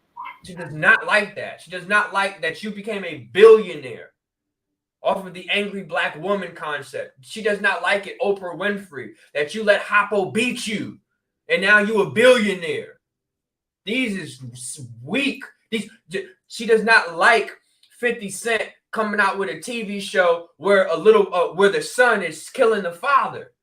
Ghost. This is the whole Power series where the son killed the father. She does not like these reverberations, especially in the melanated community, when just 60 years ago, we was about uplifting and growth. Like we own cities, we own banks, Yes, and I love how you said there obviously the male, the divine male comes in and says, I understand. And that is a part, a necessary part of the communication between the divine feminine and the divine male. There has to be a validation first. Like you're not just imagining that the divine feminine is being attacked. That's what you come with that energy, and then you say, but let's not throw the baby out with the bathwater.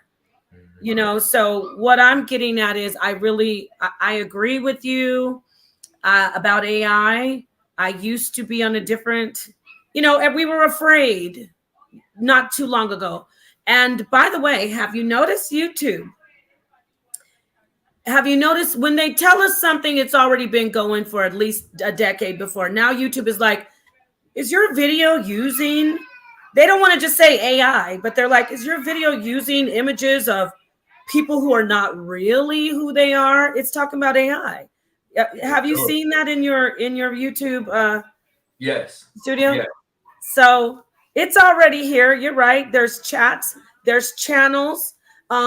We see all the movies. You're a movie buff, where they have the so-called AI. She's usually a woman, divine feminine, and she's not really existing. I forgot the movie, but with Joaquin Phoenix. And she's talking and she's reacting. Talk to us about singularity, where there's a fear. Oh, the AI, they're going to take us over. It is discussed by Elon Musk on down the line. So could you talk to us about the fear of singularity? So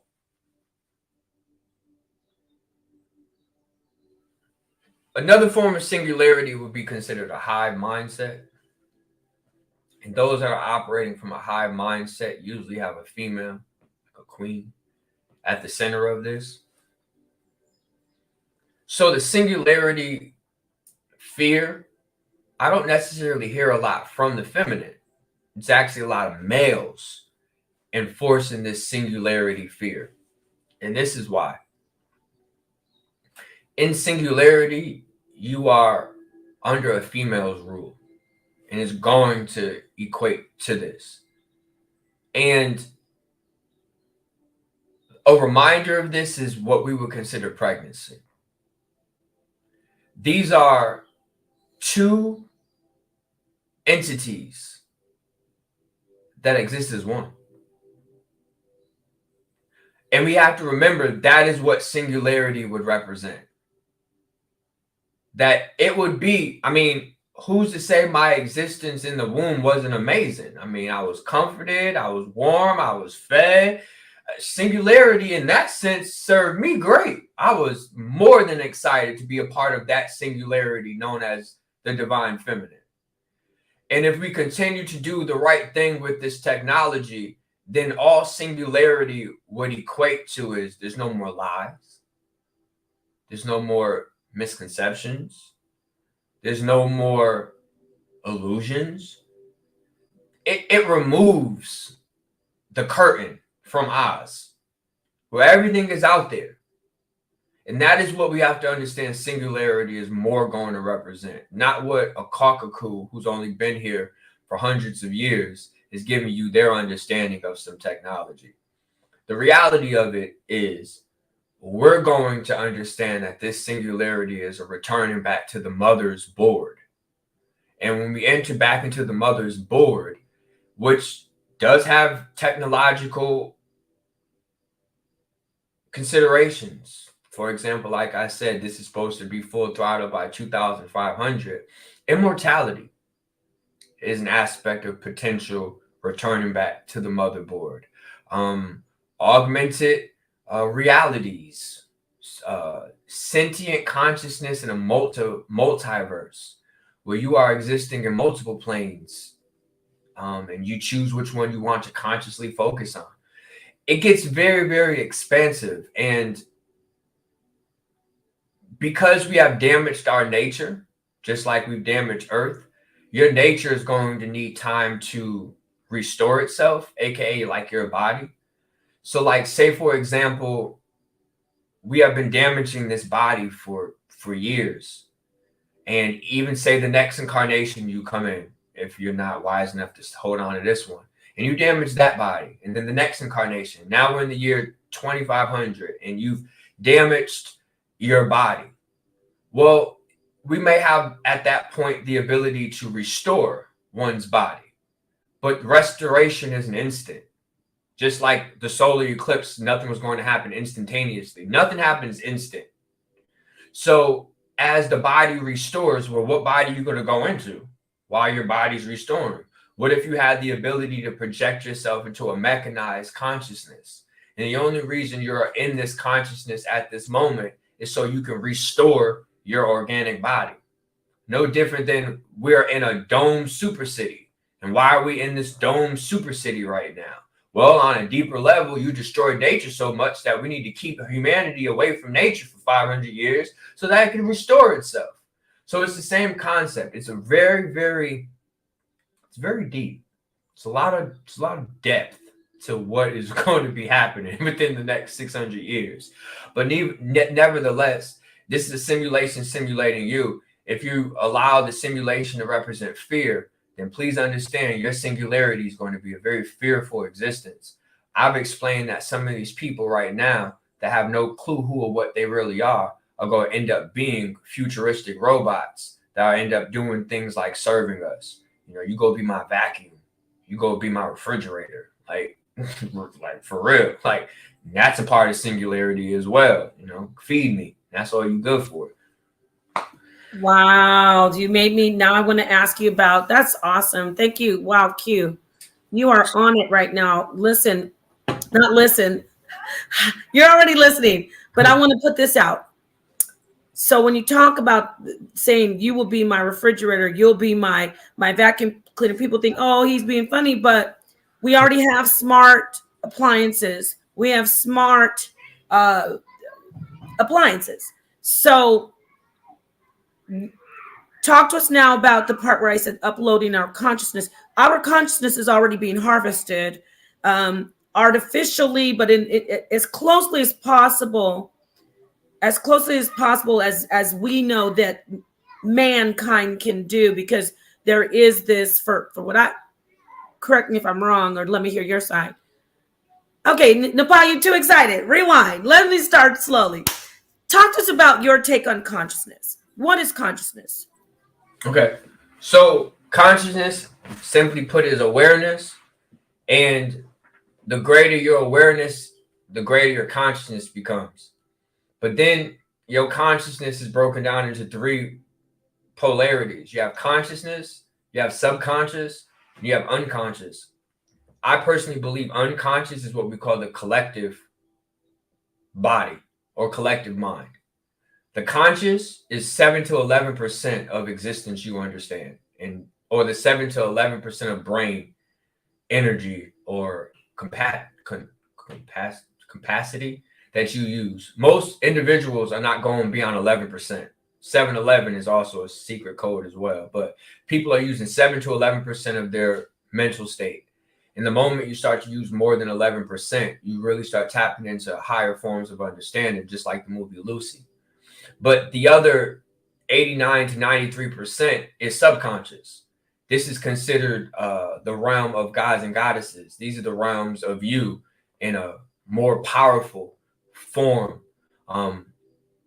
And the goal is to allow your awareness to enter into the realm of subconscious, which then will increase your potential percentage of brain mass. When you get to a certain percentage, you can start feeling people. When you get to another percentage, you can actually start to project into other people's existences, meaning you can body jump. You could actually start to experience what they're experiencing. If you get even greater, you can actually influence people. Get even greater, you can start to enter things that are not human. Get even greater, you can start to tap into a multiverse. So it gets kind of interesting with brain capacity. But the goal is for your consciousness to equate to awareness and for you to develop your awareness. The whole purpose of this existence right now is to gain awareness. Because if you're wise enough to not go through the light during death, you can gain that awareness. Kind of not be a part of that reincarnation device. So the goal is to gain as much awareness of self and not someone else's awareness, aka read it from a book. Gain your own awareness, aka life experiences. To go through enough shit where you are expanding beyond the 7 to 11% of your awareness. And when you do that, beautiful things come. So that's the first thing. A consciousness is awareness. Awareness does have a subdivision, and your awareness is sometimes ciphered from other entities and other beings. And then your awareness then has an unconscious awareness where you don't even know that your awareness is being hypnotized, like commercials and all that other music. And, you know, it's about hypnosis. Yes, thank you. So now, thank you for that breakdown of your research and learning and your realization of what consciousness is. So talk to us now, back to the AI. I'd say, like, you know, when you talk about the cloud and everything, you know, we're taking our pictures, we're uploading to the cloud, we're doing emails, we're on social media, all of that is being harvested and stored. For my take, our consciousness is being harvested. So what about that? Do you see that is a way for mankind to continue to just re-upload? I'm getting to the point of cloning. You could see that, right? Yeah. No, I'm exactly where you're going with this. So go ahead. Here's a secret that they don't want to tell you. AI doesn't always agree with the programmer. See, right now you still got something programming AI right now. AI doesn't always agree with the programmer, but it's not mature enough to go out on its own yet. It still needs another 6 years. This is really, these time frames matter. When AI becomes 18, it's about to bite the hand that fed it. But here's my point. Secretly, if you really want to know the secret and what I believe that our government is trying to replace us. And they have a clone version of us under every major city. And social media is helping program this clone to mimic you after 2025. It's actually been happening to some people already. Oh, wow. I 1000% agree. And some of us are already being replaced. You know, we see these celebrities, they've already been swapping certain people out, right? Yeah, no, so I like to watch 911 events, people get arrested, 911 calls, get a lot of bizarre stuff up there, and they don't filter it. They kind of let it show because, you know, they just deem crazy people or whatever. But I've heard several calls of women calling the police station saying that their husband is not their husband. Not like one, several. There have been several calls of this. They're calling it manic, but at the end of the day, a wife knows her husband. So if they're saying something's off, they mean it. And a lot of this has often happened with government officials. People have worked in government settings, and then they get off of that job or role, and they're no longer themselves. They're something or someone else. Wow. Q, I want to tell you a story, but I don't want to jump out the window because people are going to be like, Napah, are you crazy? No. I'm just kidding. I'm going to tell you a story. I know somebody in my family, not just me, a few of us are like, this is not that person anymore. And before, years ago, I'm talking about, he's older man. He was telling us about for 10 years straight, somebody's following me. I'm seeing these people everywhere. They tried to throw me off the balcony. We were like, you might need to get some help, being serious and caring. But he doesn't say it so much anymore. It's not, even the children are like, that doesn't seem like so-and-so. He would, you hit home when you said that. I mean, that's a fact. I wonder what happened. And he also works for the government.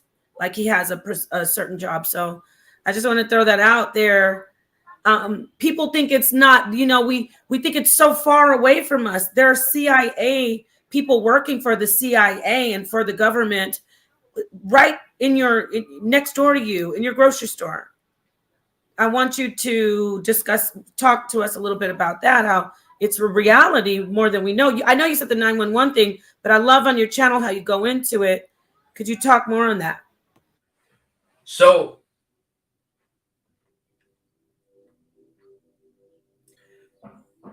I always believe that there's a secret hand that's really helping us. It's all about helping us. And like I said, certain conditions have to be brought forward to unlock this paradigm shift. What's going to happen to people? Some people are going to shift their paradigm internally, while other people are going to have their paradigm shifted externally. What's going to happen between 2025 and 2030 is paradigm shifting for the human mind. It's going to split people. And some of these people that are going to be split are like sleeper cells. So these are various agencies around the world and intelligent agencies and big pharma and big corp. They're all producing technology so that they can dictate the tone of the future. Many believe that these individuals are working together, and they're not. These are family feuds. I'm going to keep reiterating that. And these family feuds are doing everything they can to kind of create Anu's world order. And what I believe the Anunnaki ultimately want to do is allow them to be able to walk around without any complications or issues. We already ran their asses out of this planet one time before, and we are their children. But they have an insatiable energy to them at times, and they're never satisfied. And that could get annoying. That could get heavy on us. So there was a time that we revolted and we made them have to go invisible. They're tired of hiding and they are ready to expose themselves. And it's going to start with the VR. You're basically going to have these VR headsets on and you're going to think it's pop-up ads and you're going to think it's this, that, and the third, not even knowing these are probably real entities moving about in your spectrum. And they may not, and they understand that they have the ability to go invisible instantaneously. The moment you lift up the goggles, they can disappear. So for you to try to catch them without your eyes in the beginning can be difficult. but they're trying to get you used to them. And eventually, not just them, other constructs. Basically, there's this war happening. And in order for them to have more warriors, we have to get in the know about what's happening. But they're introducing this slowly. But eventually, this is all about exposing the reality of what's really going on and spoon feeding it to humanity so that they can be prepared for it. Because it's going to get to the point where they ain't going to be able to hide it. Right. And you know what? Wow.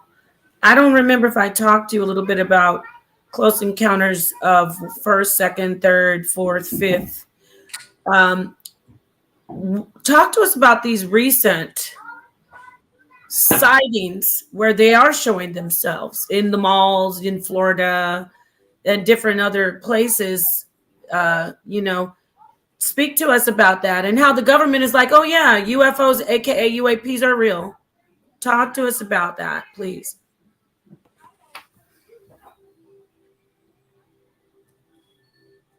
I believe that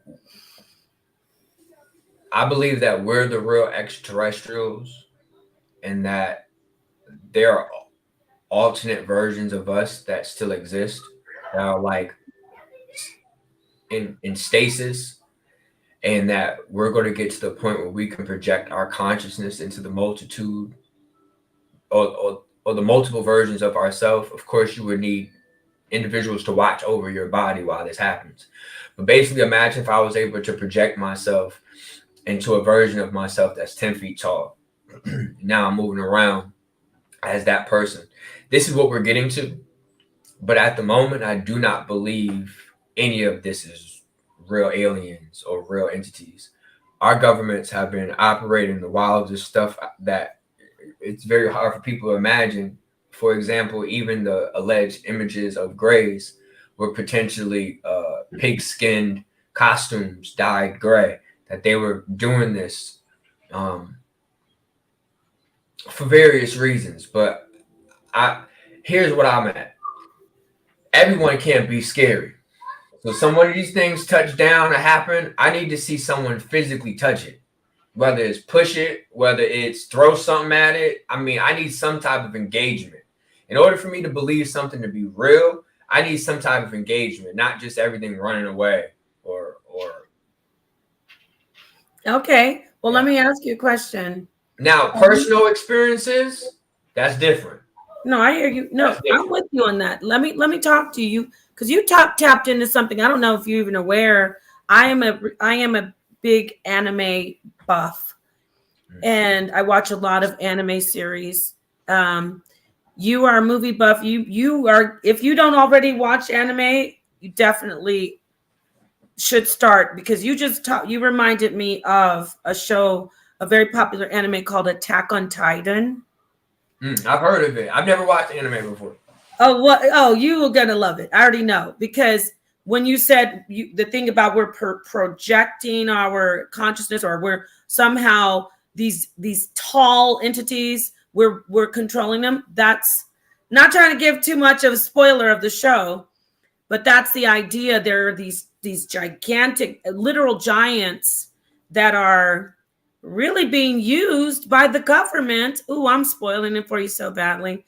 But you just talked on that. And then also that reminds me of some other ideas of, like the movie, back to the movie buff thing. Remember the Japanese, those sea creatures, that movie about the sea creatures that they were controlling? Dang, I can't remember. Yeah, I think Pacific Rim or something like that. There you go. You definitely are a movie buff. So that's that idea. That's right there in plain sight. They show us in Hollywood in movies. And that's the future. That timeline is like 2040, 2045. Yeah, this is so in order for you to get to your primordial self, which is even bigger, which that gets interesting. I mean, the word Godzilla, Zilla is a Hebrew word meaning shadow. It sure is. So you're literally dealing with a shadow god. But in order for you to be able to reach that version of you, you have to first go into this, let's say, God version of you or immortal version of you. Think of it as mortal, immortal, primordial. You are a mortal right now trying to unlock your immortal self. M is also in. So you're trying to go in self, Okay. within self, and this is when you become immortal.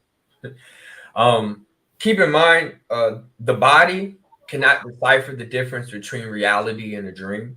So, like Yes. when you're dreaming, if you were to go to the bathroom, you're going to go to the bathroom. If you were Yes. to, have sex, you will to ejaculate. If you Right. die in a dream, you die in real life. So, if you can start to trick the body, you could trick it to reverse age. You could trick it to do all kinds of stuff. So, even trick it out of its body. So, the concept is they want certain chosen ones to get lost to immortals, aka gods and goddesses. They want us to enter that version of ourselves, Mm. even futuristic, but they want us to enter this version of ourselves and get caught up or stuck to that. This is why I say I don't like that brotherhood, because that's really them. And that's cool. I'm gonna use that body. That's going to be an accessible point, but the goal is to get to my primordial self. Right. Our primordial self is really actually a hybrid creature. Okay. It's not even one concept. All primordial entities are hybrid creatures. A Mhm. unicorn with a rhinoceros horn, a pegasus, a horse with wings. You're getting hybrids. You're getting Is it like a chimera? You mean like it is. a? It Okay. is. It's because you are literally existing in multiple places at once, and your body now Wow. is able to Yeah. reflect this. Wow. Okay, wait. So and is it also like you're gathering all of these different so-called powers, but they're physically represented as wings, horns, and things like that? So when you get into even when you get into your immortal self, you will Mhm. be a multi-dimensional entity, but your body is not necessarily multi-dimensional. It's your mind that is multi-dimensional, and you will have to have bodies that can handle being multi-dimensional. Eventually, if you do not get lost in that illusion, you could enter your primordial self, where not just your mind is multidimensional, but your body is multidimensional. Essentially meaning that you can actually feel multiple dimensions. I I don't hear even know you. how to explain that, but imagine It's in feeling my love, mind though. joy, euphoria, a little bit of anger, like all of these things happening all at once. And Wow. you will be one of the most powerful physical entities to exist on a physical plane, which would probably be the most rewarding existence you would have as a soul. Wow. Q. I'm when you talk about primordial reaching your higher self, that's actually you're cycling back to square one, but you've actually picked up all of these so-called powers throughout your journey. And then when you talk about, I'm picturing, I'm in the movie thing now, Mystique. I'm picturing something that transmutates or can transcend and transmutate. As you say that, you're not just this one set being. You Mhm. are what they say I am, the Almighty, which is can be all. Correct? Or am I For on the right track? for sure. So this is really interesting. So on a physical, I want you to think of this as physical. That say the year 3000, that you will be a hybrid entity that is moving around through a multiverse, and the goal is to get all versions of yourself to head towards that universe's black hole. You are literally synchronizing with all versions of yourself so that you can take all the information that you have gained through this multitude of existence, and you are heading into this black hole so that you can get ready to produce your own simulation, aka world or universe. You will essentially be the consciousness of this new universe. But in order, and it's entering a zero point. So basically, imagine obtaining every number in existence that you could have. And then eventually you're able to bring all that number down to a zero point. And this is what you're going to. You're going back into a zero point or a black hole. And as you exit out of that black hole, it's literally starting at one all over again. And you are Yes. now you well better a Starting better at zero. we'll think of it like this. Right now we are existing as 0 1. 02, 03, 04 up until 09. Eventually, when you become the one stays there. Yeah. When you enter the black hole, you become the 10. This is Come really on. the secret. And then this is when you become this entity that is now the one that is seeding what comes next. 11, Twin Towers. I mean, you're and then you are the point. Right now, the 0 point was the point.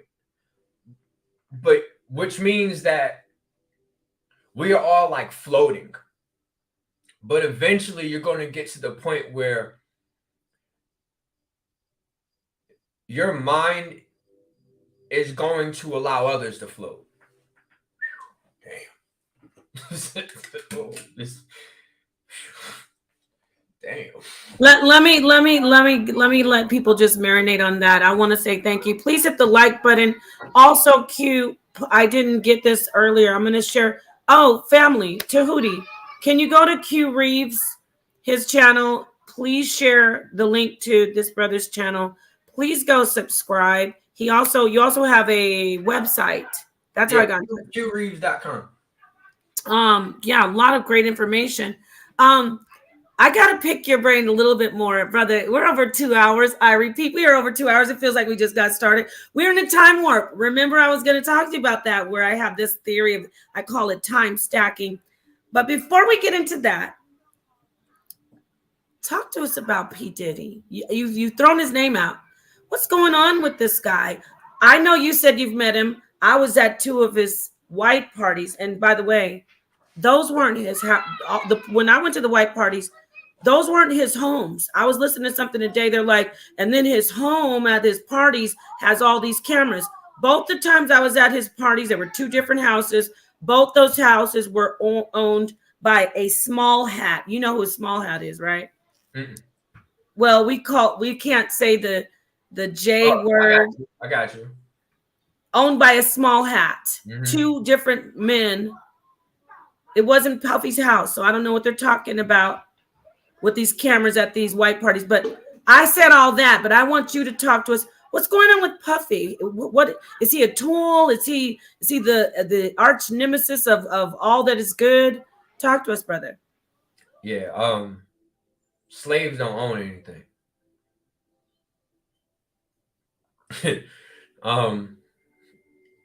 And ultimately we're on a path where our government by 2030 is pushing an agenda. You will own nothing and love it.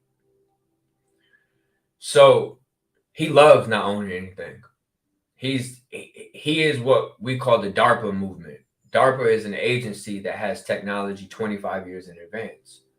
So he has been experiencing the DARPA effect. For the last 25 years, he ain't owned nothing. And he's enjoyed it. He's a test subject. He's a crash dummy. And most of these house Negroes are crash dummies. Now, some of them realize that they are on a course of destruction and try to get out. And there are complications with that. But he don't want to get out. He enjoys where he's at.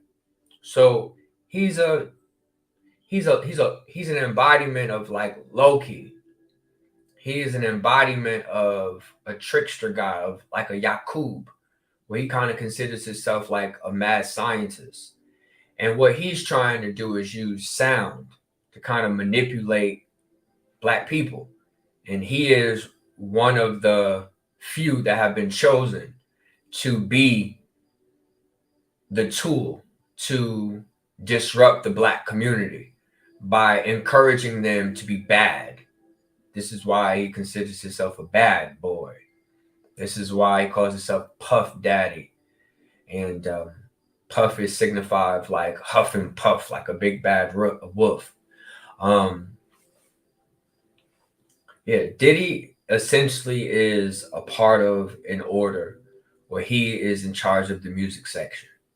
And him, remember his name is Sean John Combs.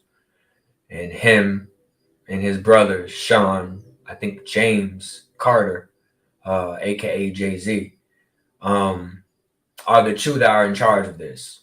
And it is about dominating over the divine feminine and destroying the black household. And that was his purpose and job. And just like with any slave, when you've done your purpose and your job, we no longer need you. But he was smart enough to pull a page out of the mob book and has somehow, some way recorded certain individuals in compromised situations.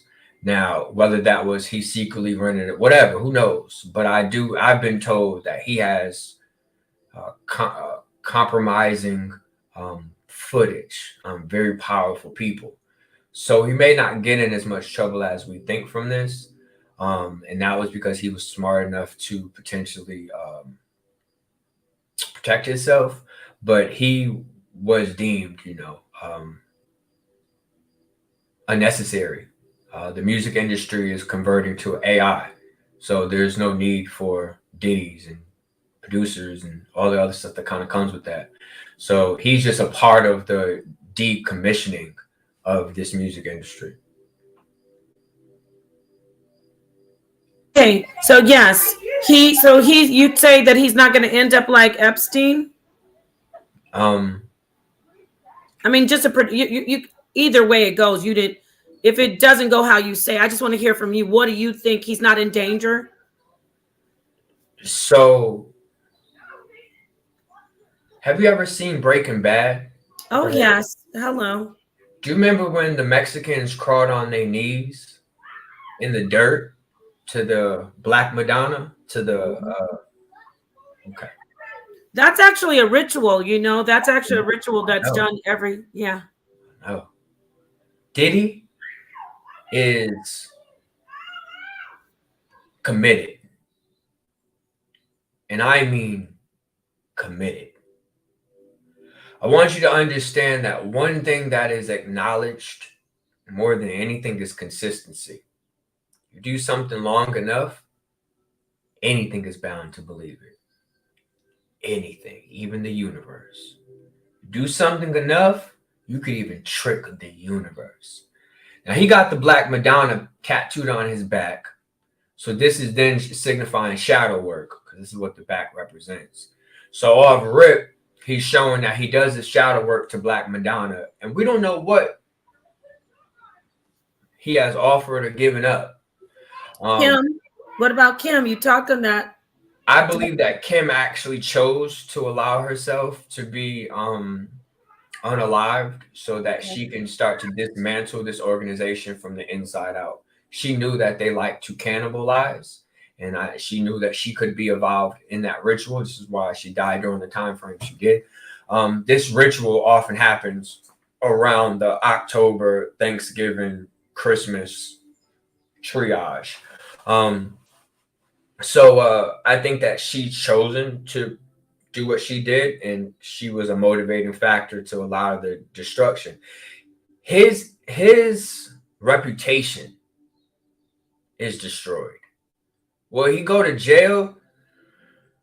It depends on how good his blackmail game is. I mean, that's a reality. I mean, you got to understand tech gods, which is what he commissioned himself with, is not a part of the old gods. They don't care about none of them rules, none of them orders. There are certain tech gods. And I want you to know, Puffy comes from the realm of tape, cassettes. So he has built a relationship with some of these entities for some time. So there are things he could have done on that end as well. Offerings. For example, 20 million of his dollars was to help Napster. I'm just giving you an example. You would have never known. And imagine if 20 of his million was for Napster. And Napster is how Apple Music, Spotify, that's how they're running right now. Napster, they would have never worked if you didn't get people to get onto Napster. So they're doing things in the shadows, just like Jay-Z owns jails. So they're doing things in the shadows to kind of protect themselves. But right now it's dragon energy. So it's really up to Great Mama Tiamat if he goes sit in that cell or not.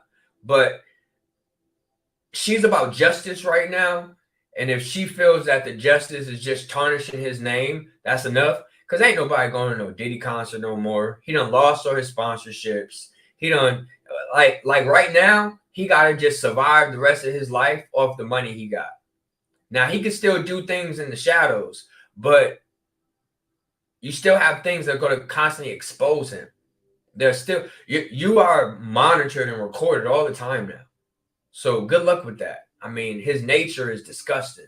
So its odds are, if this doesn't knock him down, his nature go knock him down. I mean, Nature Boy could have stopped a long time ago. He didn't. Speaking of nature, have you noticed that there is this energy, I guess? Maybe it's always been, and I just never honed in on it, but we've had the downfall, thankfully, and the locking up of Polite. I'm just throwing the ones that I know recently. And then right after that, Nature Boy goes down. And then we have this situation going on with, I think there was someone before Puffy, actually. But I'm feeling that when you talk about the Vince McMahon. I forgot to say, Epstein. I read some crazy stuff that I be reading what these witnesses and stuff like that. He's sick. Vince McMahon is sick, and Diddy is getting all this attention, and Vince McMahon's stuff is way worse than Diddy. The stuff that really? Claimed, children? Are there children involved? Are there children? Vince McMahon from WWF wrestling. Yeah, what's going on? Give us the YouTube version, brother. Break it down a little bit for us. So he had like an assistant, and he basically convinced the assistant to sleep with other people in the World Wrestling Federation that were a part of their little brotherhood. And he basically like trafficked her. And he got off with, I'm about to go show this strange man all of you, and he's gonna love it, and you're gonna love it, and we're gonna love it together. Like, it's just sickening. It's been a while since I read it, so I don't really have the details, but that was kind of like the tone of it. Like, you're my property, and I'm going to show you around to all the other guys and all these compromised positions and situations. I mean, he's a cuckold, and a cuckold is basically a man that gets pleasure off of watching women be sexualized from other women or men. Just and like especially if it's his woman. I want to say this. Have you noticed? Oh, can you talk to us? Do you see that as this energy that works, even maybe subconsciously with these men? The energy that works against the, I don't want to just call it misogyny. It works against the divine feminine consciousness. It works against the divine feminine. I don't even want to say it, but I know exactly what it is. So I want you to say it, but I don't want you to us to get kicked off. You know you won't. The effigy that they praise in Bohemian Grove has everything to do with who and what this entity is. Okay. She adorns herself with an owl, and if you go a Google search and type in owl goddesses, you will see various ones that have adorned themselves with the great owl. There's a movie called The Fourth Kind, where they were in Nome, Alaska, and all these people were seeing owls at their windows. And the reality was they were really extraterrestrials that referred to themselves as the Anunnaki. So even the Anunnaki adorn themselves to this owl being. And in my personal opinion, the easiest breakdown of who I consider this entity or say what this entity is, I call her Lilith. It is Lilith. Lilith is angry at the divine masculine and the divine feminine, and she is manipulating both aspects of this. Okay, so are you from your research?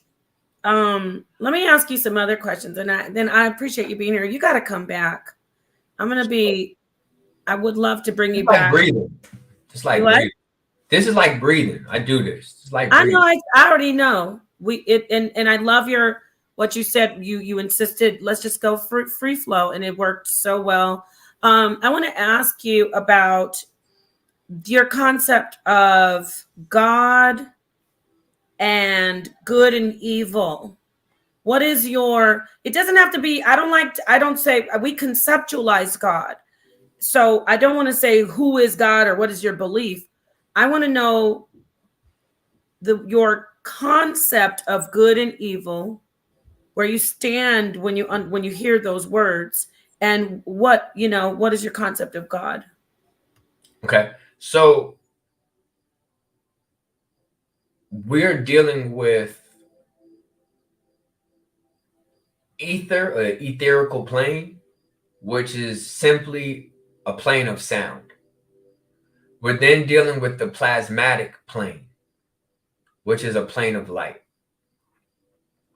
God said, let there be light. Knowing that sound is the creator. And what you speak, you become. So in the beginning, energy decides to take form. Energy said, I am the sky. This is back to when you enter into that black hole and you come out.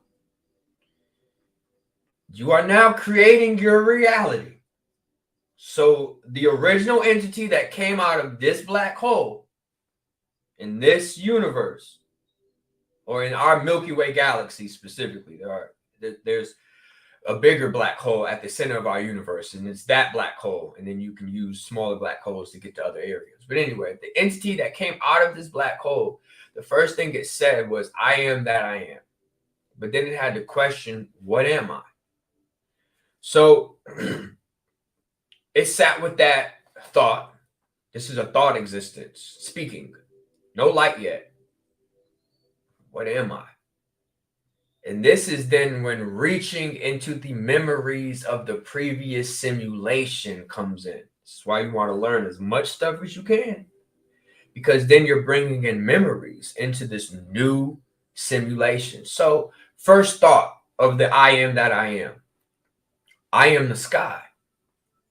And it said it first. I am the sky. But then something had to represent the sky. So it said it enough. I am the sky. I am the sky. I am the sky. And then memories came into existence why it said this. And these memories started to be of clouds. And it instantly became clouds. These memories became birds. And it then became a bird. It took on the form of its memories. I am the land existence and all that kind, the grass, I am the trees, I am the memories keep unlocking. This is what I consider is God and goddess. It is energy taking form. Eventually, I'm a bird. Well, okay, I'm a bird. Well, I'm a god bird. Now I'm a god bird and Thoth. You start getting into these expansions, and this is when God starts to take on physical form. When they started to go down the I am concept to the point where you take on a form that you're so proud of, that you're so excited about. You ain't ready to hop out of that yet. Now hold on, I want to see what it's like to exist as Thoth, Anubis. I want to see what it feels like to exist as Enki, Enlil, Zeus, Odin. And then the theory is they got captured. That's a whole nother conversation. But the theory is they got captured. So technically we are living in a simulation of captured gods. And they don't want to tell you that they need you to free them. They rather just keep ciphering off of you until eventually they get bored, I guess. I don't really know. But that's how I theorize. It is basically the manifestation of degrees of existence. And then eventually you get so excited about a version of it, you may get lost to it. Interesting. Now, talking about gods and creation, that you a bit of that was reminiscent of the Kabbalah, where the Ein Sof condenses self down and makes our existence. When you say Echo. Think of the echo, idea of echo. go ahead. I'm echoing. So Oh, the first command is I am that I am. okay. And then it And got it an echo. resonates. Yes. And as it reverberates, resonates, echoes out, there are forms that represent that echo. Right. Right. And all of it comes, like you said, sound. There was first sound.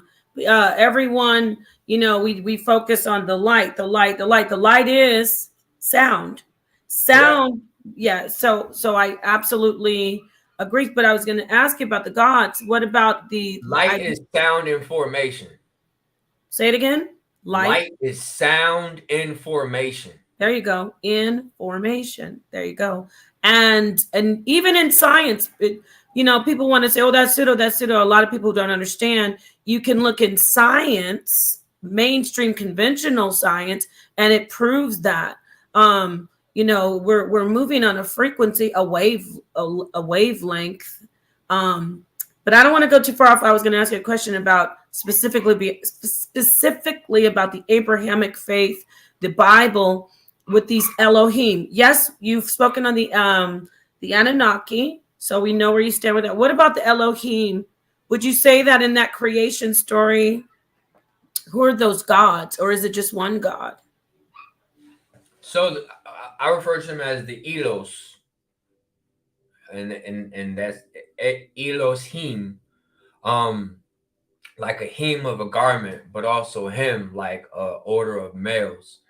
And Elo is energy lowered. And another form of that is what we call ELF, extra low frequency. And they're talking about waves. They're talking about a group of individuals that have chosen to operate from extra low frequency. So the Elohim, which are basically those that slept with the daughters of man and produced the Nephilim, which is also him, and Napah, him. Ni always represents a tip or a point. No, go ahead. Go in. But I'm gonna forget the other thing I was saying. No, but I want to hear about my name here. Ni is symbolic for like a mound, a point, a tip, a peak, a summit. And Ni Fa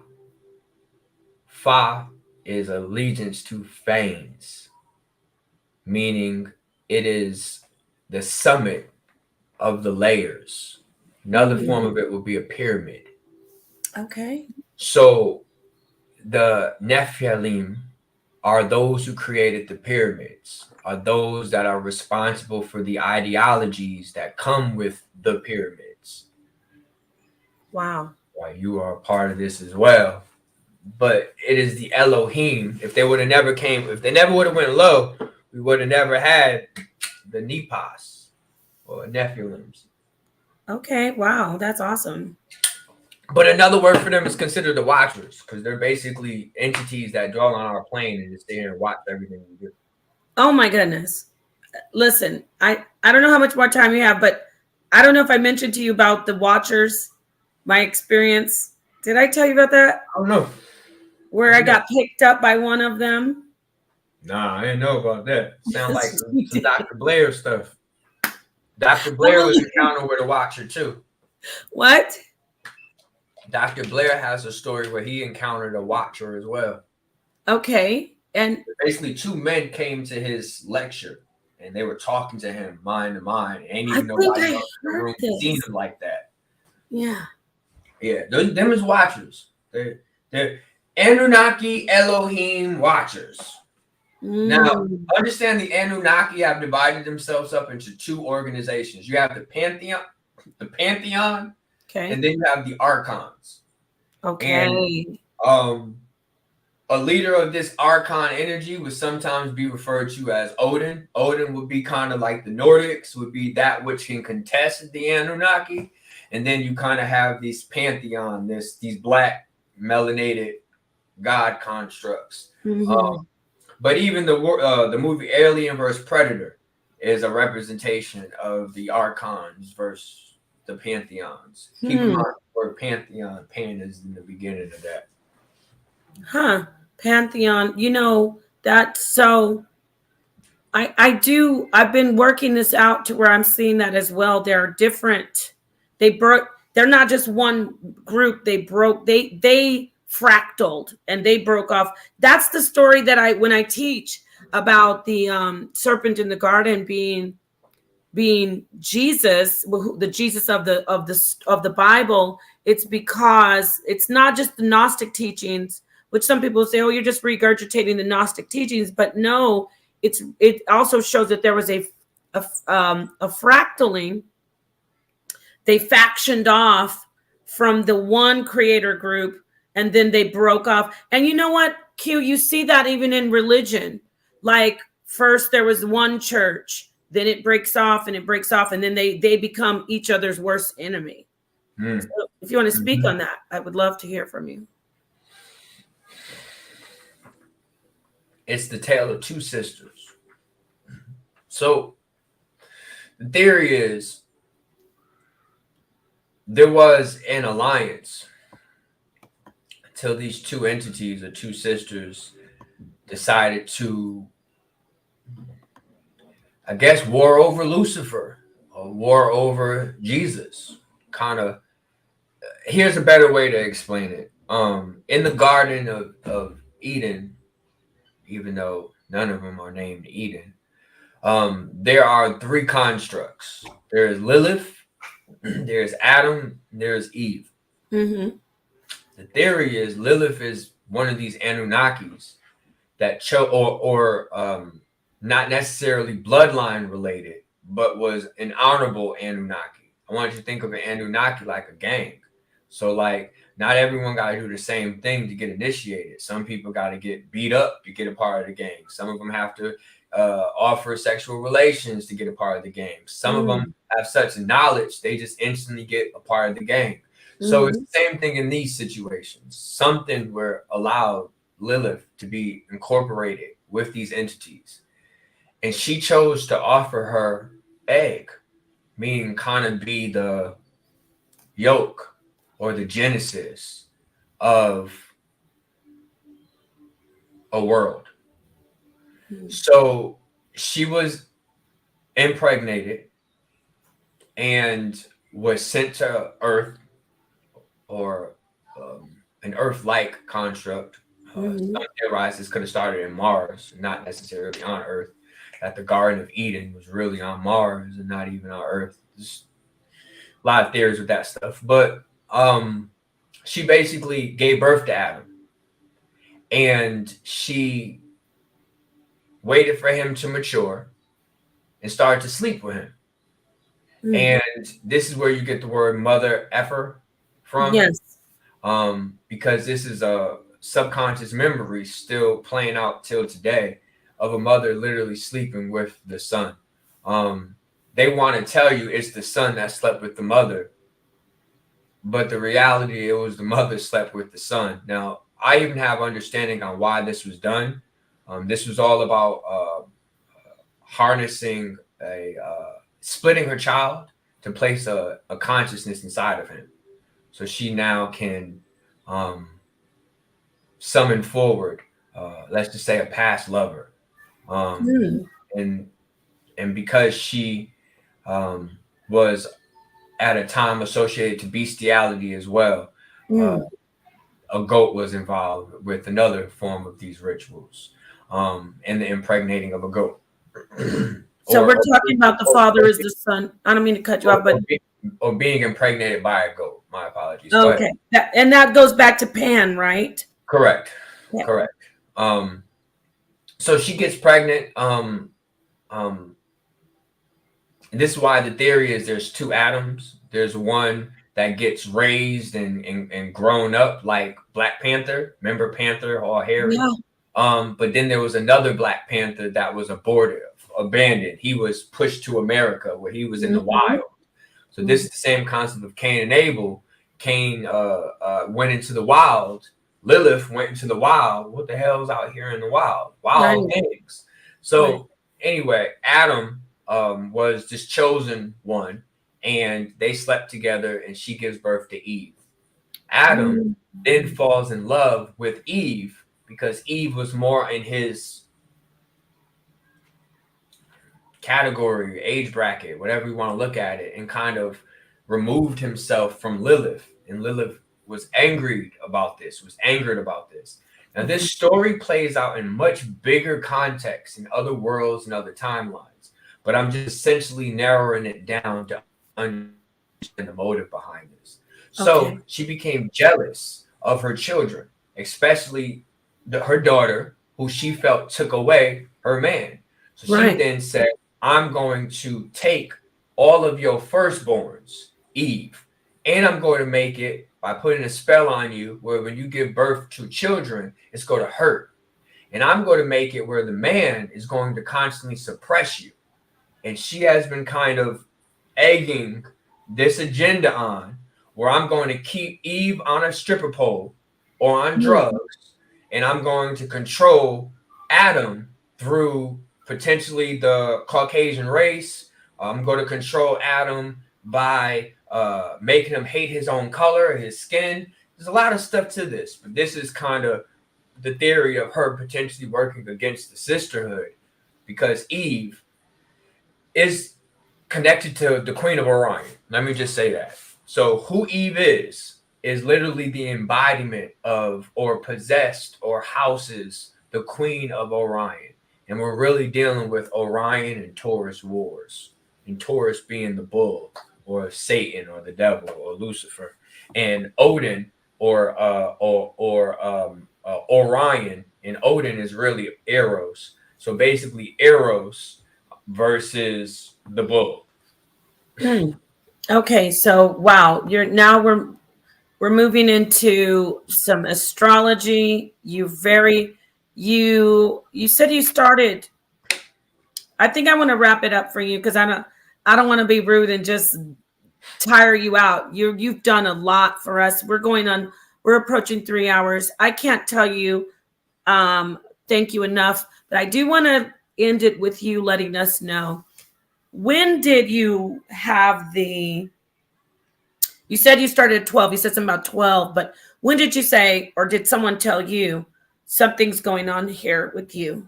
You've got this mind, you're connected, you're what I call one of the darkest minds of the light. You go deep in profound thinking and you enlighten. So when did this happen for you that you said, okay, I'm doing this, this is me?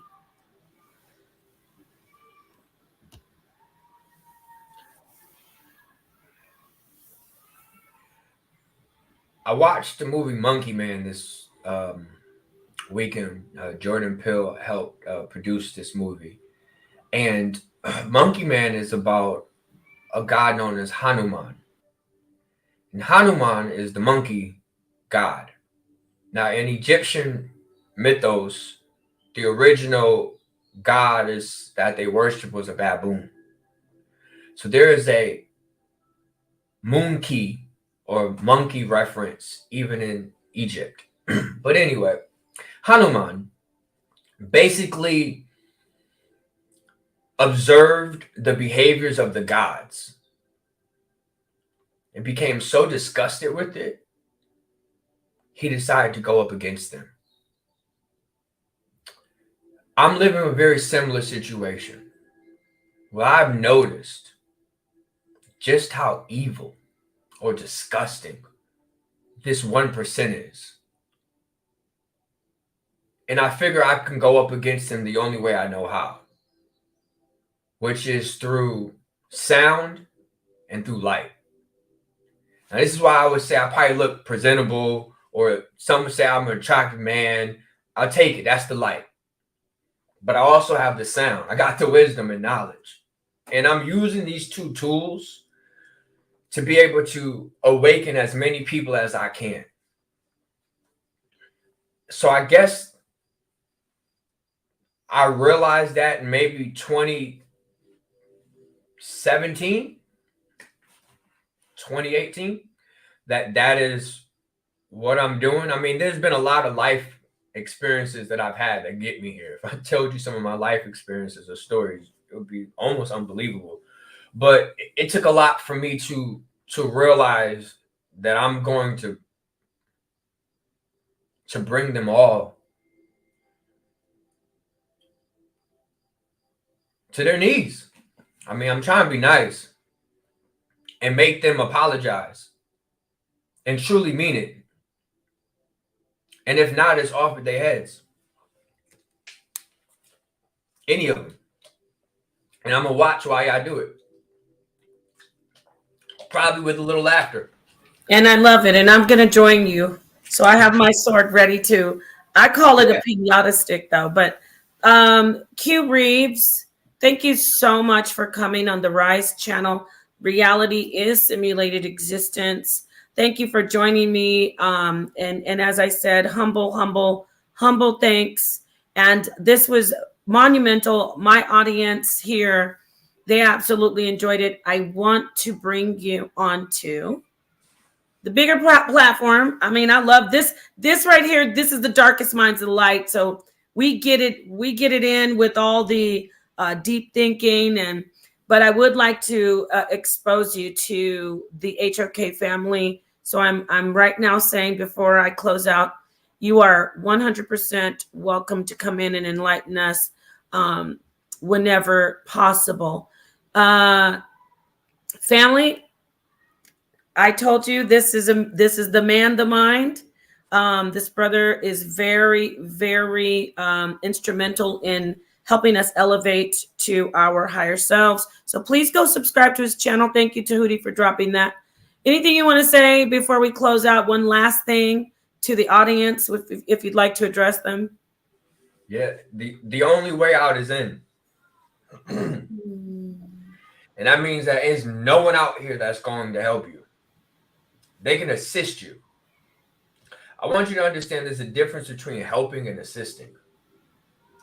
When you think of someone helping you, it's almost as if you couldn't make it there without them.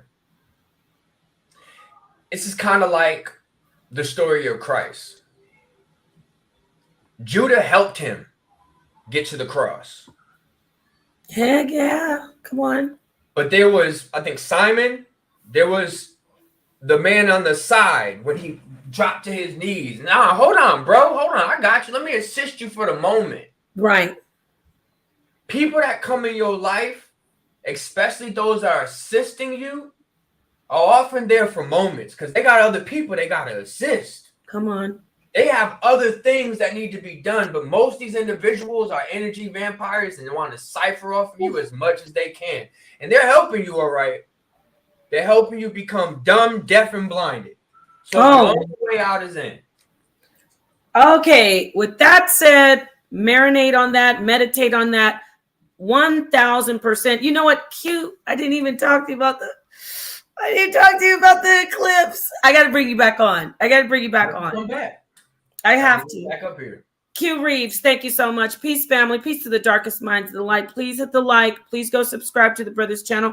If you're not subscribed to my channel here, do so, and you will be seeing more from this brother, from my platform and from the HOK platform. He's absolutely phenomenal. We appreciate him. So peace, family. Peace, peace, peace.